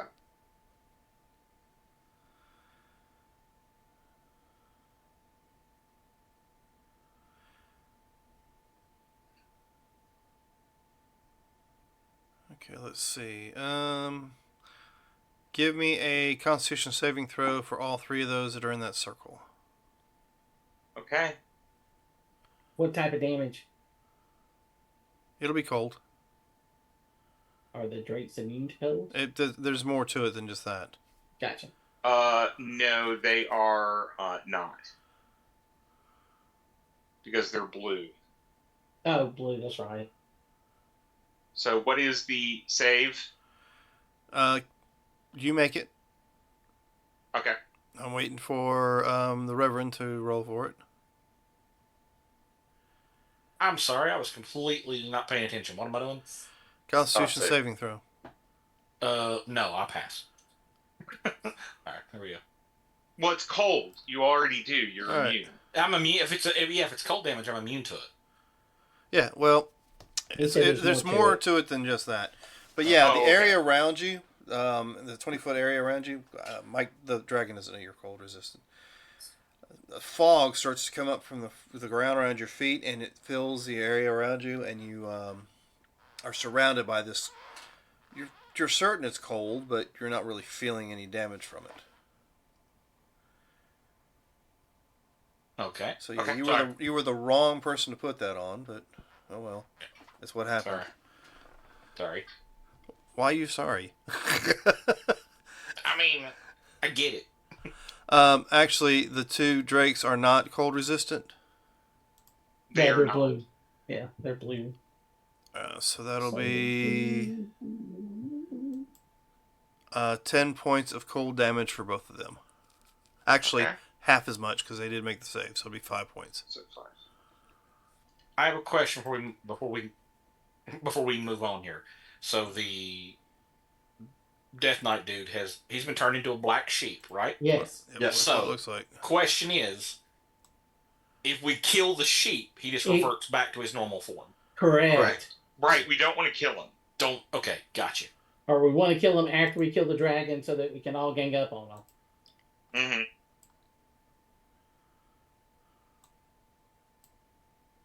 Do we want to do him like we did the Kraken? Yes. Just throw him off the edge of the thing. Just let him splat. I'll just, take the flight speed and just put him in the water. Time to go night-night. He's undead, so being underwater is not going to matter.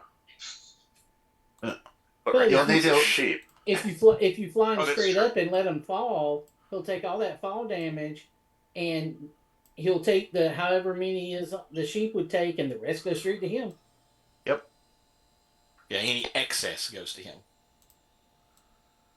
Yeah, so afterwards Or I fly can up. plane shift him somewhere that he's just not going to survive. Positively playing. He might be able to come back. He's already shown that he's a caster to a degree. Well, yeah, but I mean, I was thinking of plane shifting him to my goddess. You know, his ex. Or elemental plane of fire. No, again, that's what he's saying is he may survive enough rounds to cast clean shit to get out of there. Right. And so I'm thinking more of the plane of spite. You know.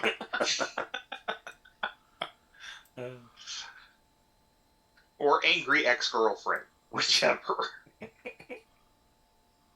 Say we fly him 1,000 feet up in the air and drop the sheep. Well, hey, y'all. But- There are some dragons that were around here that are still a thing.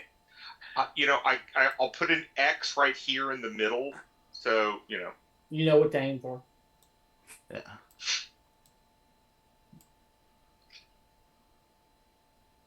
Ah, Somebody needs to have Baneful Paladin. Just permanently turn him into a sheep. Yeah, they took that out of the game, Mm-hmm. which I think is cruel. I like the fact that none of you had noticed that 3 people disappeared off the map. I saw that. We all saw Yeah. it. We just assumed that you were messing with the map and screwed it up, so you were No, fixing it. I couldn't move the circle, so I had to move the characters there because they kept wanting to move the characters too. So you're back. Wasn't permanent. All right, so that was a lair action. Austin. Well, since I see the Rabby coming, I'll get on that side of him, and I'll start hitting him, or trying to. All right. And yes, I will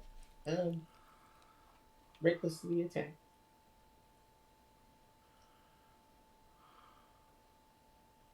One. It's 14 points of damage. Okay. Let me get back to the token there. God. That's the third one. I'm sorry, it's so funny. Plus,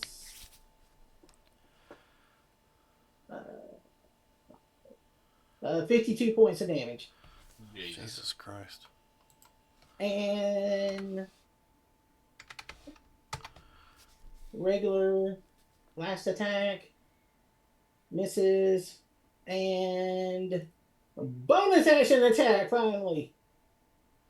28 to hit for 15 points. That was almost another critical hit. I was gonna say you have your kaiju stuff, don't you? Oh shit! Yeah, thank you. God bless. So I did 3 hits. One of them was a crit. So 3, 6, 9, 12. You're one of these characters that just likes to dump all the dice out, and that's how much damage you deal. And another 61 points. Jesus. It explodes. At the end of your Now- turn, before anybody spends any points, give me a dexterity saving throw. Who, me? No, you know what? Yes, you dexterity saving throw. I'm within 20 feet of it. Yeah, you're not though. Within Okay. it's a 15-foot range. Oh, okay. 8. All right. So I will get you with 11 points of damage. Bludgeoning. Yep, halved. And you are knocked. It says knocked prone, so you are knocked to the ground. Okay, I get knocked to my broom. Knocked prone. So you're laying on your broom. Sure, you're prone. You're prone on your broom, I guess. Okay. I just figured it knocked you out of the sky because he buffets you with the wings and knocks you down. You don't take damage okay. from the fall. It doesn't matter. But he will fly. Scott, it's kind of like Eglantine Price in Bedknobs and Broomsticks when the Nazis. Yeah. Yeah. So yeah. I got it. I fall down, go boom. He'll fly to there. Okay. Right over there. Oh, there he is. So he can try to take out the one of y'all.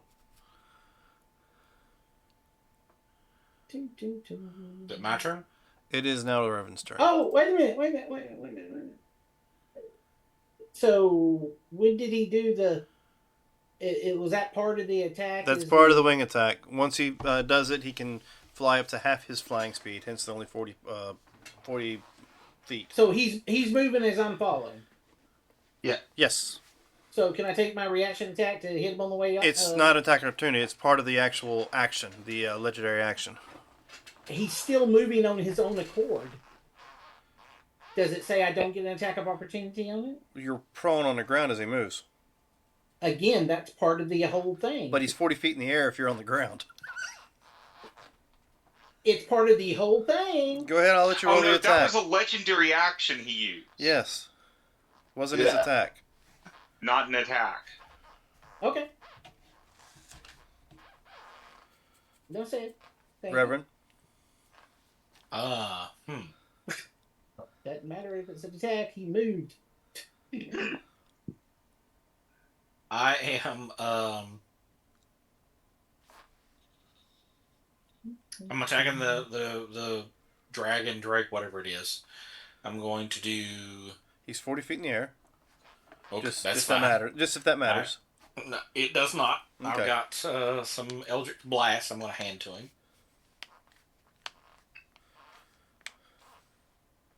All right, and you got 3 bolts. 1, Damn it. 2, Damn it. Damn 3. Yeah. Good rolls. So I'm bringing him down 30 feet. Drag. Drag him Alright. down 30 feet. Copy that. I'm going to, before we do anything, there is more. I'm trying to get him all the way on the ground. I need to get 10 more feet because he said he was 40 feet in the air, Well, right? you got the 5 extra from your crusher Yeah. feet. So I'm going to do my genie thing, make it do, before I roll any kind of damage, it's automatically going to do 4 points of bludgeoning damage to him, which will move him 5 feet more down. And then I'm going to do telekinetic, Which is a saving throw. which is a saving throw. Strength saving throw, I believe. Strength saving throw. It's only a 17. Okay, he does not go with your telekinetic. So he is 5 He does feet not. off the ground. Can I give him a 13? Will that?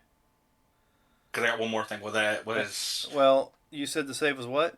17? 17. I don't think it. I wouldn't do it, yes. Yeah, I'm gonna do you want to give me that 13? No, I'm good. So we'll You go ahead sure? and give him. We'll give him no. We'll give him some damage. All right. So I'll we'll give give him you off. that one 16. All right, there we go. Good roll. So we got 29 plus 22, so we're looking at 40, 51. And you added the 4 points for the other thing? Yes. So 51 plus the 4 is 55. And I am down on the ground with you. Well, 5 feet above the ground with you. Right. Yay! AKA, he's dead. Is it dead? Oh No. You Oh, pulled you it. said. I thought you said he was on the ground with him. I've been I'm 5 feet level above the with him. ground. Oh. Yeah, just like at this height. He was looking at Bulbous and get yanked down towards the ground. So now he's turned and looking towards whatever the hell pulled him down. So Gotcha. That and I love arcane empowerment. That's so great because it just upped all my Eldritch Blast cantrip damage. So I'm not moved. So I am going to get the hell away from this thing now. I'm gonna go to right there, all right. and that's where I'll end my turn. Let's see.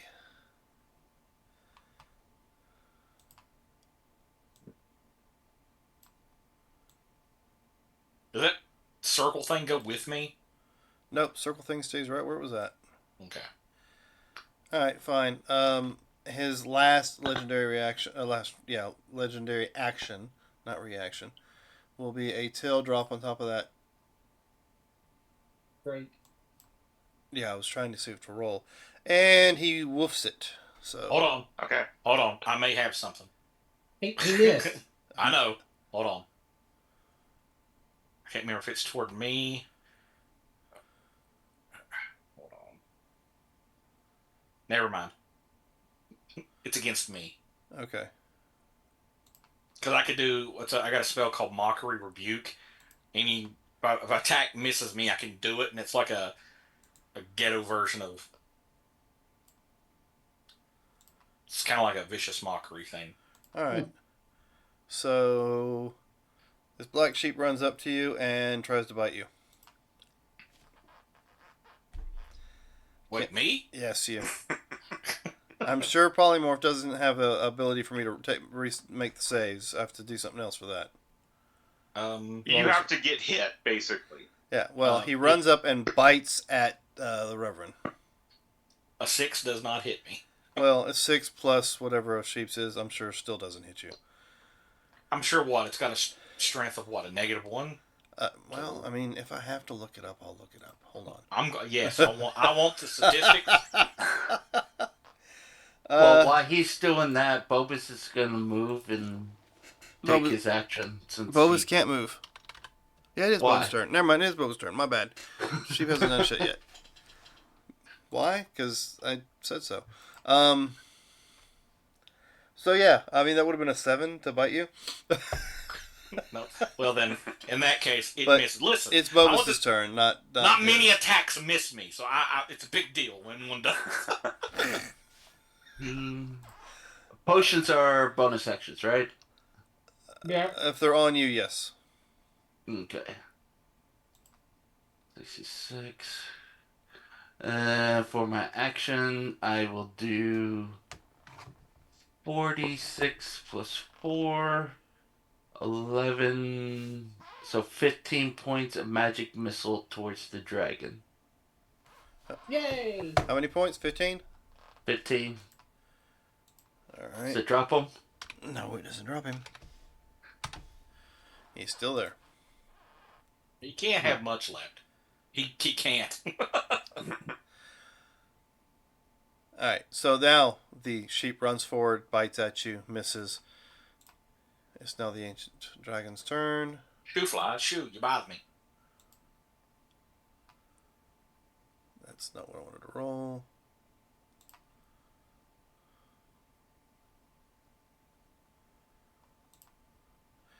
Okay, that works. So let's fix this back to where I can show everybody.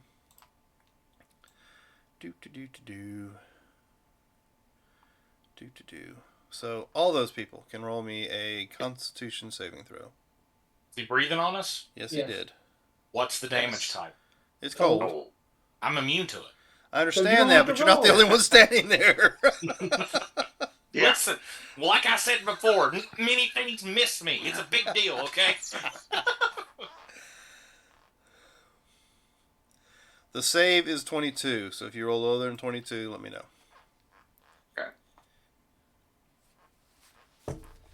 And unfortunately, y'all are more than 30 feet from me, so I can't.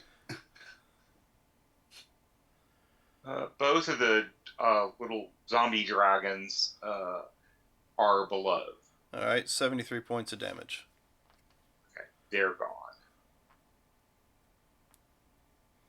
I will give myself a +2 on that in just a moment. All right, that'll be And 36 points of damage. okay, and then half of that for me. And then Shadebeak will pop out of existence. 15. So 18 for you, and then you need a Constitution save of a 10 or better. So 36, Yeah, I half know. of 36 is 18, so yeah. Just give me a moment. Constitution check.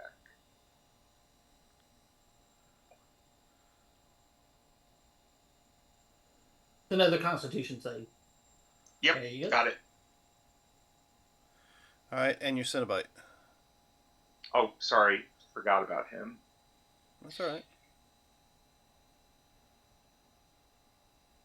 You're the one that has multiple 20, people. but hold on, I didn't spend the dice I gave him, so he got a 22.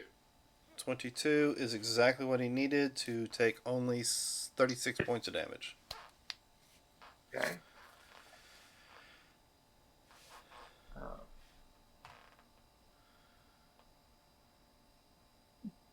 Okay. Yeah, I'm pulling it out, and I'll give you the 2 points in just a moment, or channel points in just a few minutes. Oh, I gotcha. Okay, so that's it for the dragon. Yay! Mason, it is your turn. alrighty. I'm going to attack. Alrighty. Can you move on the other side of them? Yeah, I can. I think.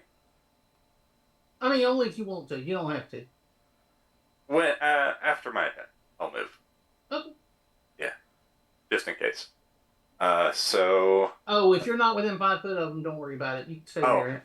I've got my 15-foot attack. If you're not within 5 foot of them, I won't get the. Oh, that's Yeah. not. No, that's right. Never mind. They said that we could do that. So I'm going to use my Eldritch Claw. So 17. Oh, It's a miss. what's its AC again? So I can push this past. I can push this to 23. I think. So Let me. how many look points at you have to my- spend for that? That's what I'm looking at right now. Because I can't remember if it's 1 to 3 key points to get it rolled by 2. When I make an attack roll, I can spend 1 key point to increase the attack by 2. And I can do that up to 3 key points. So I can do 1 key point, make that 19, 2 key points that make it a 21. There's a 21 hit. 21 hits. Alright, so I'll spend 2 key points, And that's 16. make it 21, and then that'd be 16. Okay. I'll do another. Oh!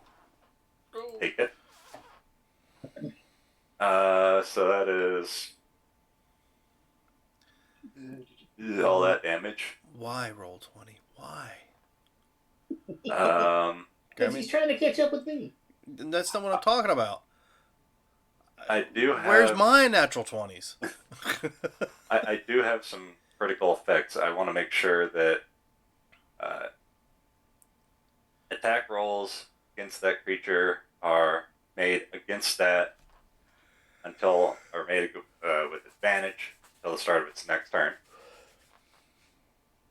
I regain 2 key points, plus 2. The target must make a con save. Okay, con save. DC 17. Let's Alright. call it that. Is it 22? It succeeds. So What's the total damage for that crit?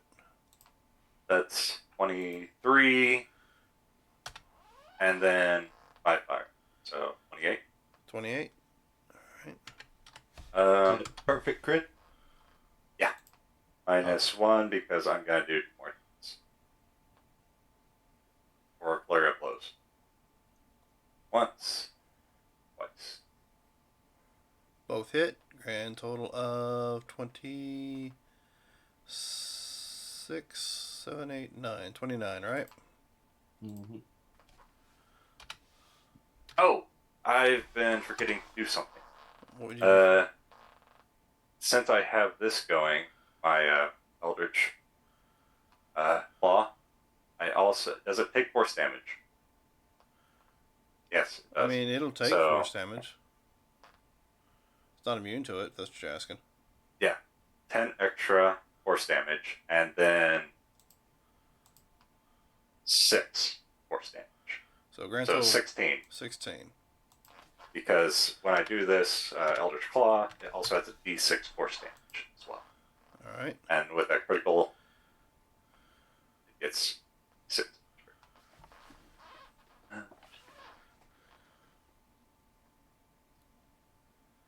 And then, to help him out, I'll go here.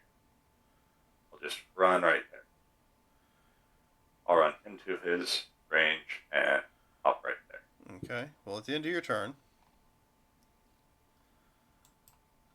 does a 34 hit you? No. Yeah. All right. So apparently it's pissed off and it swings its tail at you and hits you with a critical hit. It'll be. What do we got? We got 16 plus. All right, so it'll be 32 points of damage. Ouch. Bludgeoning damage. Okay. That was at the end of your turn, so it is now Russ's turn. Okay. The Cenobite is coming over here and is going to pick up the Feet. yeah, I'm just gonna use this, but it's I'm not actually attacking it, I'm just using this as his basic hand-to-hand. So he is picking him up. He is picking up the black lamb and just moving. The pissed off sheep. Yeah, he's just picking up the pissed off sheep and moving over this direction, away from everyone. Actually, hold on. You're picking him up. I thought your Cenobite didn't your Cenobite have flying? Huh? Doesn't your Cenobite have flying? No, he doesn't have flight. He can teleport, and that's what I'm about to do. Gotcha. So I am going to teleport. Trying to see exactly where I want to teleport. I could also just plane shift out of this area. Okay. Yeah. So if you want to bring him over with me, I'm just going to go to the complete opposite end of this place because it's going to be in line. Sorry, a minute. I have to move. So I'm basically coming over here so I can just walk. Teleport and then move just a few feet, just to basically kind of stay away from. Right.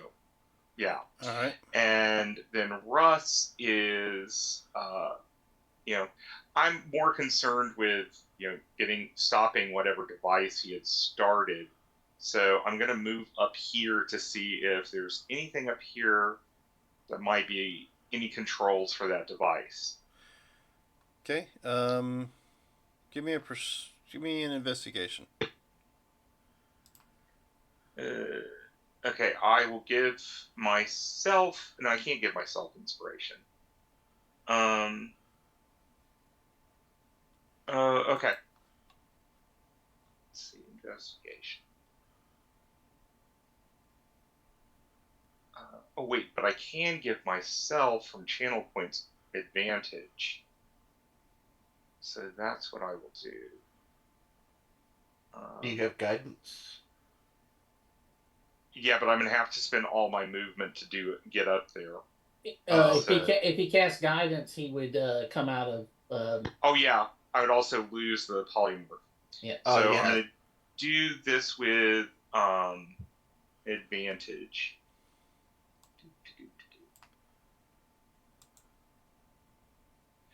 So a 15, and I can increase it if I need to.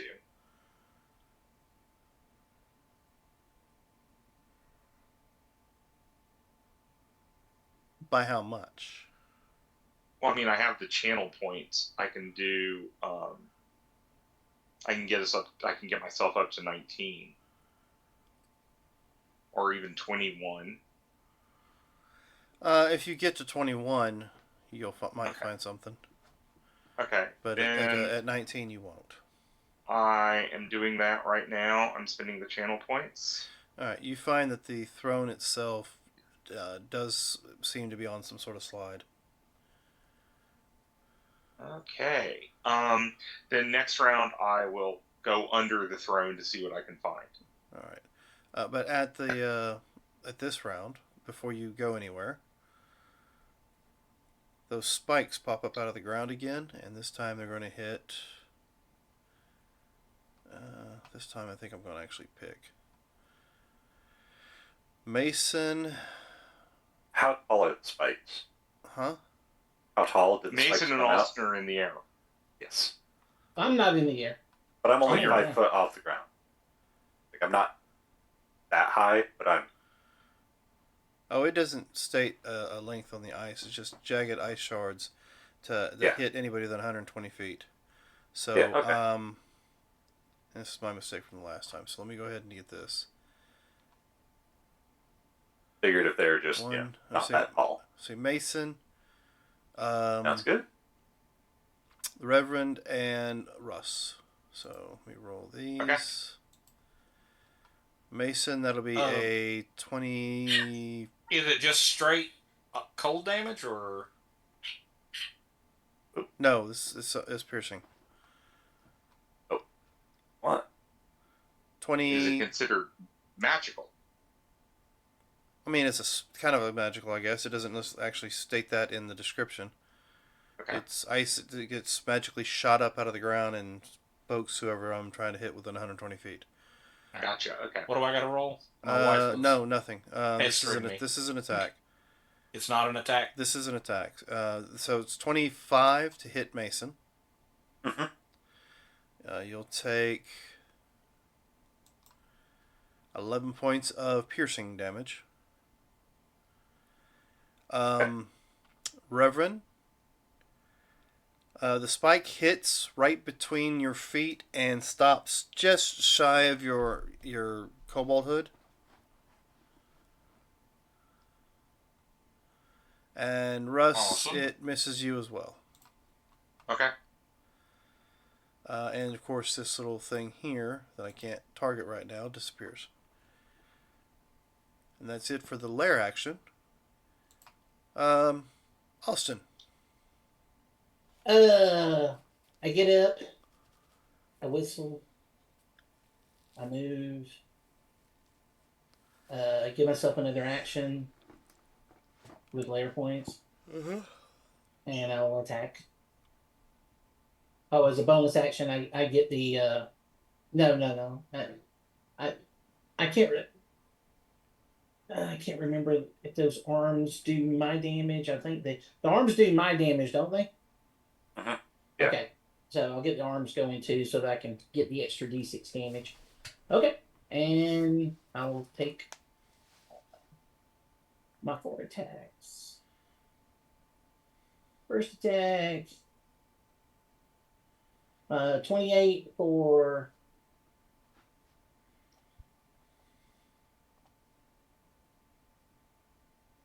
How do you want to do this?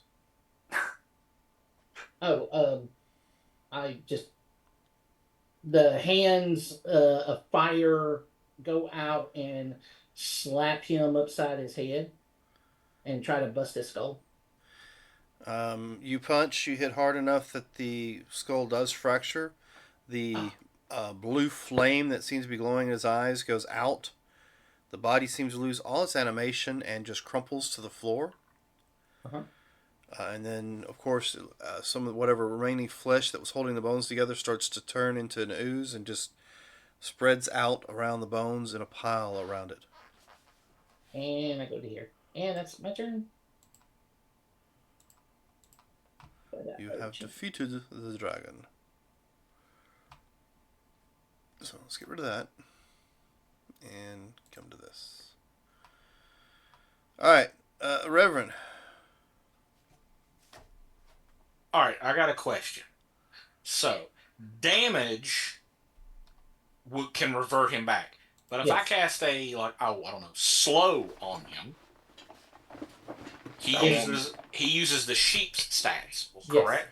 Yes. And if he fails it, it's not going to revert him back, No. correct? Gotcha. Correct. Let's do that. What's your range? What's 120 feet for slow? Alright.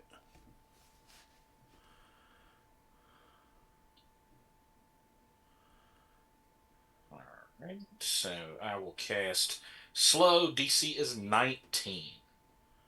It's a wisdom save or what's that? Right. Should be a 19. I don't know why it's 17, but it's 19 because of the robe I got on. It's a wisdom save.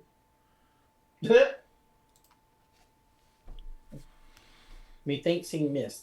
He is slowed. That's awesome. So, Austin, how far up can you go in that room? How far can I go up? I can go up as far as I want. What was your next?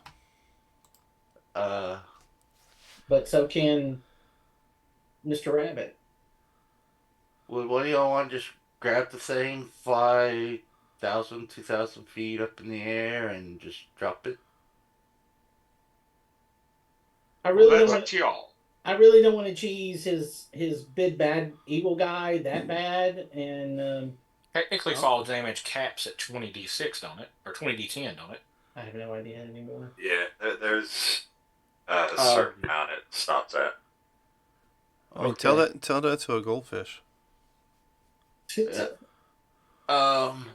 Then Yeah, 20d6 is the highest. all right, then I'll come limping out from my hiding spot. Can we take a rest? I hurt. Well, this will only last. Well, Russ will say as he's about to, he'll pull his head out of the throne and say, "It'll be. I can only hold this for an hour." Okay. Only. And then Russ Only is going back for an to, hour. What you got up there, Russ? Bobus, well, I think I found the control panel. You might want to come up here. Bobus, it's your turn. Okay, I'll head up to. And did the Cenobite move? Yeah, he's going to come back up to the middle where everyone is. So I have no reactions because of slow. Yeah. Actually, I can use my action dash, right? Yes. Oh, that'll put me there anyways. Okay. Yeah. What do I see under the throne? Under the throne, there is an open room made that's like a room inside the ice wall there. Mm-hmm. You see what looks like some sort of device that's hooking a blue crystal and a red crystal together, and you can see the pulse between the two. At this point in time, as long as you've been dealing with all this, the pulse is every second it's just pulsing, getting bigger and bigger, and it seems like there's a rip in space in between the crystals. And you notice, you feel as you get in that room, your magic is starting to act weird. It's like the arcane connection to the arcane is weakening in a way. But that's what you see. Okay. Can I still cast a cantrip? Sure. Okay. I just want to use shape water to make a dent in the throne up there, so Bobus knows how to open it. You know, like an arrow, point here. Give me just a moment. Or I could do it with prestidigitation, you know, just...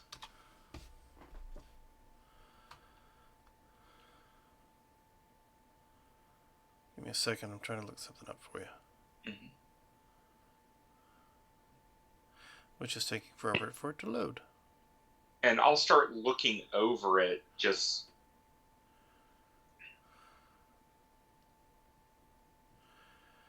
Alright. Should be in the handbook.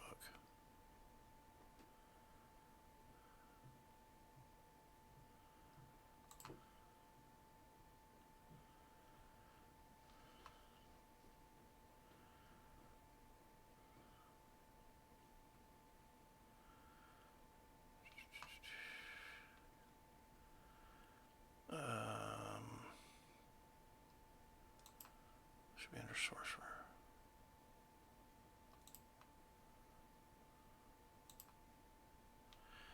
All right.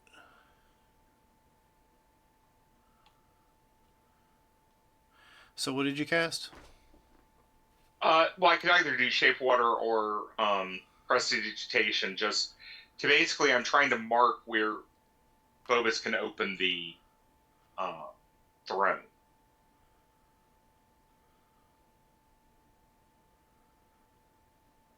All right, so tell me what spell you're casting, though. I just need to know which one you're casting. I'll do prestidigitation.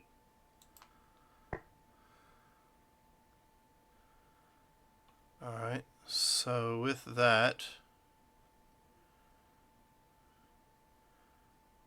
doesn't matter. You've taken damage, have you not? Yes, I have. All right, so you cast prestidigitation, and all of a sudden you feel warmth as you gain 5 hit points. Oh, okay. That's nice. Okay. All right. Well, It's for your turn? okay. Well, yeah, I was just going to kind of just look at this. I'm going to have to probably investigate it to figure out how to turn it off. So. All right. So brings me to half my movement. Is that right? But Yes. you're being held still, aren't you? No, I'm not held. Yeah. I'm slowed. But I'm No. not. The Cenobite's holding you. You moved the Cenobite. That's why I asked. Yeah, but he was holding. Oh, he's he carrying. has him under his arm. You're carrying him. He's been Okay. carrying him. Yeah. Fine. All right. I should be more specific. Yeah, yeah. he's carrying him. So then I will take my one attack that I can't do nothing else about and try to bite the Cenobite. Oh, for a natural 20. Or The Cenobite. could it be a 13? No, he's not paid. So the Cenobite takes 2 points of piercing damage. No, Okay. bludgeoning, whatever. Whatever. I was surprised Okay. you didn't hit the guy with the breath weapon, with the dragon breath weapon. I did. He made the save. Who did? No, the sheep. No, I didn't hit the sheep with it I because. know. That's what I was saying. I'm surprised you just didn't do that. Yeah, I was trying to hit the caster. The right way to do it. I'll remember that next time I have a big boss that gets turned into a fucking sheep. Mason, what are you doing? Oh, I'm gonna go see what they're doing up there and just basically let them do what they're doing. Did we? Okay, no, Who you killed- said your turn. All right. So at this point in time, as you're sitting in there looking at this device, you notice cracks appear on the walls. Those that are outside notice cracks appearing on the platform that you're on. Not like small cracks. I mean, literally chunks of ice are falling off the edges, and the rest of the ice that you're standing on is starting to uh, show large fissures as if it's about to collapse underneath your feet. Okay, okay, I fly. So Yeah, you're inside that ice room with the device. right. You see cracks in the walls and some on the floors. Everybody else sees these fissures like a mini earthquake on the platform you're standing on. Oh, okay. Austin, you are next. Oh, uh, I come over. I Actually, you grab know what? Okay, never mind. It is an hour that you hold that for, right? Yes. I can hold it for an hour. Yeah. So there ain't no sense in saying because there's no way for me to get past it. And ain't nobody gonna come over and smack the damn sheep. No. All right. Really? Well, then I'll go directly to that device. I'm assuming that nobody's going to hit the sheep. If you hit the sheep, then I'll bring it back up. I'm not hitting the sheep. I'm taking the sheep. I'm taking them up where he'll do 20d6 points of damage when he wakes up when he does that, and that's all. So because I've used all of my abilities and I'm losing them before so. All right. Well, it's hopefully- your turn. So if that's what you're gonna do, I brought it back up. I'm not doing any damage. I'm just if when he turns back or someone yells at me to come down. Well, yeah, just wait. We're gonna wait for a bit. Yeah, Right. I know. He- Y'all he- do what y'all need to do. I just have them up in the air so He's in I can prep. drop them. All right. He's in prep. So you found the device. Yeah. So, I'm good. Bobus. I mean, All right. I'll start looking at. I will assist Bobus in reviewing this device to try to figure out what's going on. What do I need to roll? You need to roll me an intelligence check. Intelligence check. Mm-hmm. Okay. This is really a intricate device you're looking at. So are we technically out of rounds? Technically, unless somebody hollers at Mason, then we'll start off the round Awesome. once again at his level. Awesome. And I'll do a flash of genius, so that's 19. It's kind of out of your range of understanding. I mean, you see the same thing he does, but Here. you're not really understanding what Well, exactly is use happening. your inspiration, Okay, yeah. and yeah, you did that with advantage. So Yeah. but use your inspiration on this. Oh, and I will give you inspiration. Okay. So another die 8. So D8. Roll 8. So 27. I can pump points in it if I need to. 27 is definitely high enough for you to figure out.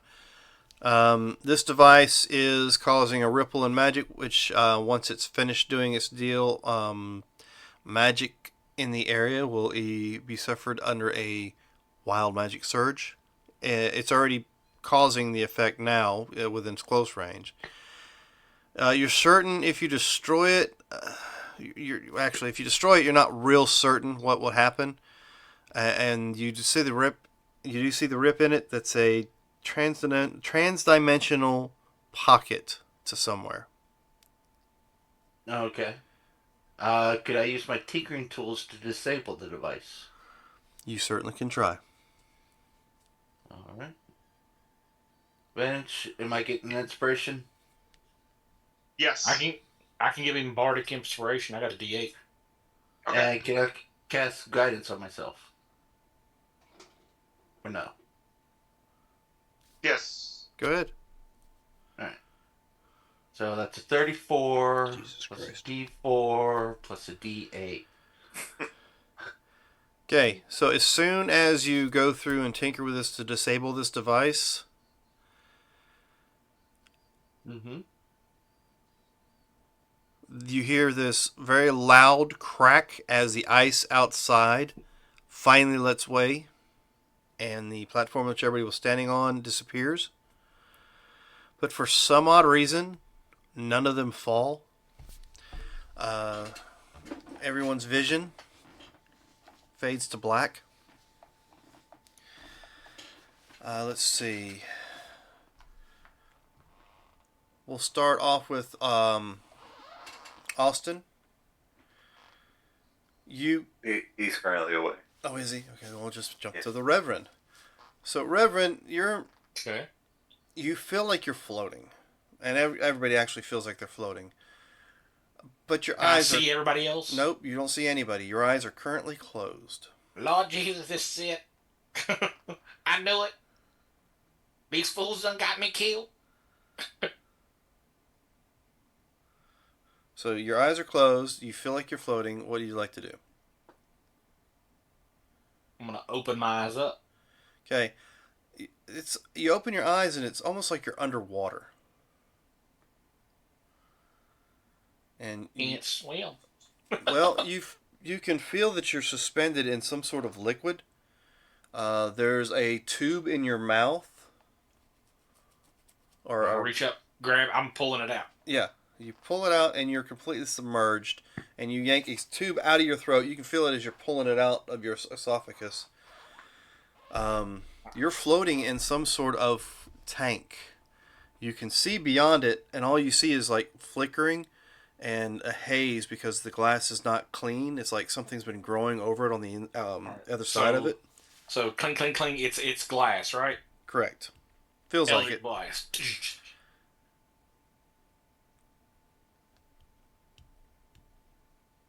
You throw your hand out to do Eldritch Blast, and Yeah. nothing happens. Can I swim out, like go up and like? You swim up. It's like a foot up. You hit your head. Can I open it?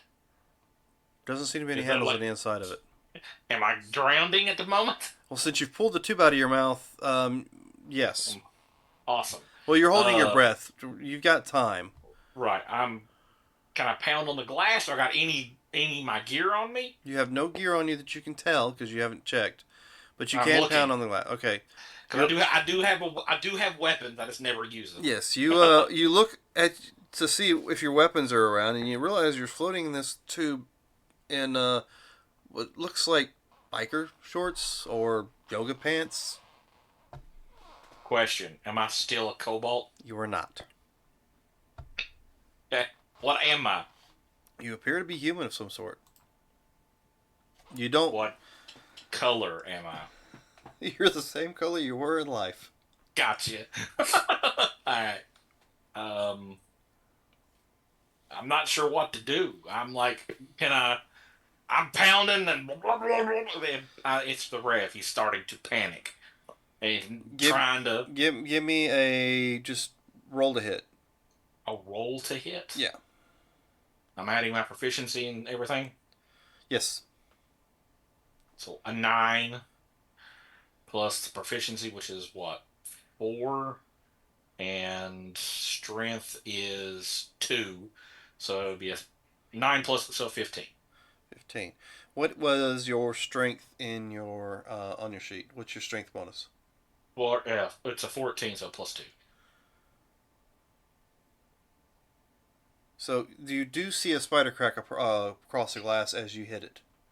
I'm gonna continue. And you're panicking. So give me a... Let's see. I'm going to have everybody do this here in a minute. But give me a... what the hell would I make you roll? Just do it. Give me Constitution. You're trying to, keep your senses about you.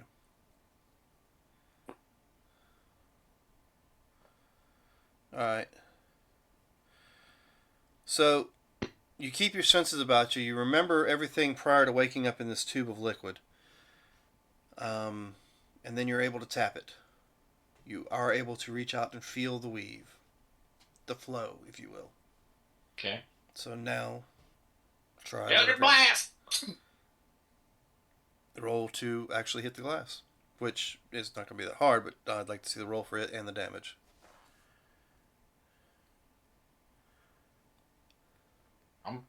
I'm doing a full-on Eldritch Blast. Oh, so yeah, it's I all figured three. panic I'm doing shots. a Fire until panic it's empty, shot. right? Fire until it's empty.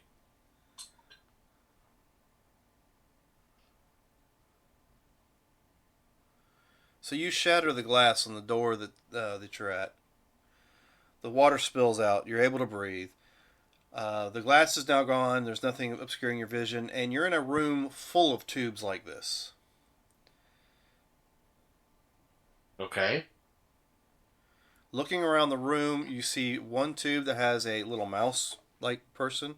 You remember seeing in like a movie years ago, or at one point in time in your life. I watched Fievel Goes West. It's not that one though. It's the Lion Witch of the Wardrobe one. You know, the little mouse that's got the sword. You see one of those floating in one of the tubes.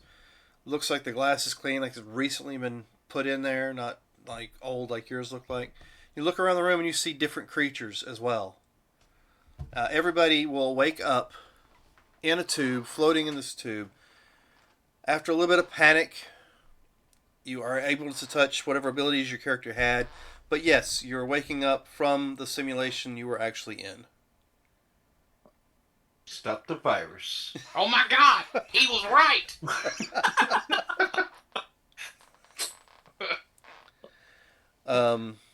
And that is where we'll end the game. Okay. Well, thank you, Dan. What?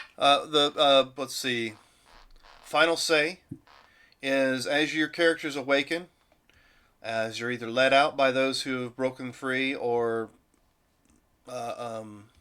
broken free yourselves, you find yourself in a very abandoned, rundown old facility, possibly military in appearance.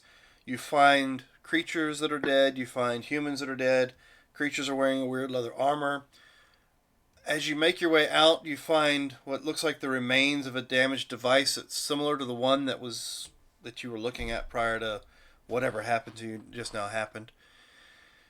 There's a big open bay door, and you're standing looking out from a mountain top. Down there's a village, an actual village. You are now you're back home, technically, just several thousand years after you supposedly died. The event. Yes, about 1,700 years after the actual event, but that's something your characters will find out later. Due to what happened to you, you don't have the appearance of what you were in the previous life, but you do have all the abilities and stuff that your character had in its simulated life. Oh, Almost so as if I'm it was still technically a ghost. Well, you still technically have your abilities, and you do Okay. have your resistances and all that, but you are human. If that makes any sense, Right. It doesn't make sense. Oh, yeah. to No, you. no, makes sense. No, I mean, even your character's like, how the fuck am I, like a ghost, but I'm not a ghost. No, I understand. With some searching, you find maybe records of, and find out that you were test subjects to try to combat these weird creatures that were coming through a rift that was created. They tried to make me Wolverine. That is the first thing that comes to mind. But yes, something similar to that. I tried to tell you it was all simulation. Oh, shut up. He was right the whole time. I will never question you ever again. Welcome to the world of Nier. You're back on Earth. Near what? No, that's just the... Oh. I think we had a different name for it. I just I don't have it on my notes right now. But yeah, it's the homebrewed world, and Curtis knows the mouse in the tank. I'm breaking everybody out. Is this the one that we were in Yes, you when were I on was playing the Blob? you were on another continent, but yes, this is that world. Gotcha. Okay. Goddess Astro, are you sure you weren't just part of an illithid experiment? Nope, you've been matrixed. Thank you for joining us. That's the end of Gooey Re-Incarnate. If this campaign continues beyond this, it'll be something completely different. but you can keep your same characters and levels. Yay! Did Sounds we good. level up? Yes, you leveled up, and the whole transference over to your actual body would count as a long rest. Yay. Because your body has technically been resting. It's your mind that's been active the entire time. So, question. Here's my question. Yeah, leveling up was awesome. You said that. So I'm no longer a kobold. No, you're No. all your original appearance, what you all- were before. So that means we're all humans now. Correct. That means all of our stats will technically No. change. Your stats will remain whatever the creature was you were in the simulation. So I still got draconic cry and stuff like I still Due got all to the experiments on you, you have, The I want to say DNA. the essence, but it's like the DNA spliced into you of whatever creature it was you were in the other world, in the simulation. Okay. Like I said, your Yeah, that makes genetic sense. experiments. To explain it a little more in depth, yes, you all died the way you thought you died. The point is, the government got a hold of your genetic markers and your DNA and used it in their experiments because you're dead.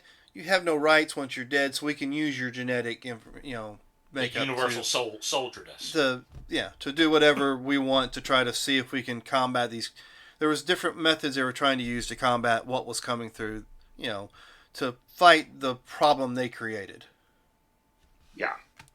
And everything went to shit before you were ever awakened and seen if it worked. But the program was still running until you found the end of whatever the program was. My hose! No. Sorry. That's the first thing the Reverend thought. As soon as he come out, he's like, damn it! And one of the guys, one of the tubes you open up, the bearded fellow leans out and goes, "I was a fucking sheep." What? And Oh, I'm shanking you. thank you for joining, everybody. And that is the end. I hope you enjoyed the game. Yes. Oh yeah. Yeah. I hope you enjoyed the little bit of a twist, but I will say it was because of Russ and Marcus early in the game that the twist went that direction. That wasn't the original plan, but it sounded like a good, Idea. yeah, a good twist to throw on it. Hey, that's the best things that happen. Players will invent the game for you. Yep. All right, so ladies and gentlemen, thank you for joining us. Stay posted. I'm sure we'll be here next week for a game. It won't be this one, of course, because we're finished with this one for now. It may be our Chaos of Madness, I believe is what the name of the other game is. Right now, our Sunday game is currently on hiatus for reasons. Once it comes back, we will definitely let you know. That's personal reasons, actually. So, also, if you've noticed, for those who've actually kept up with us, I am playing Horizon Forbidden West again, and I've been streaming it the entire time I've been playing it. Yes, I know I'm probably doing a whole lot of more oh look squirrel than actual staying with the quest, but that's how I play. I like to try to complete everything I can think of and build all my armor and stuff up. So if you can join me for that whenever I get on that, there's no scheduled time for that. Hence my schedule is chaotic as it is in real world, so my game time schedule is also the same. I get on when I can, and y'all can join in and watch. So till next week, remember we're in this adventure called Life Together, so please keep that golden rule in mind. Treat those around you the way you'd like to be treated yourself. With that, have a good week. Bye.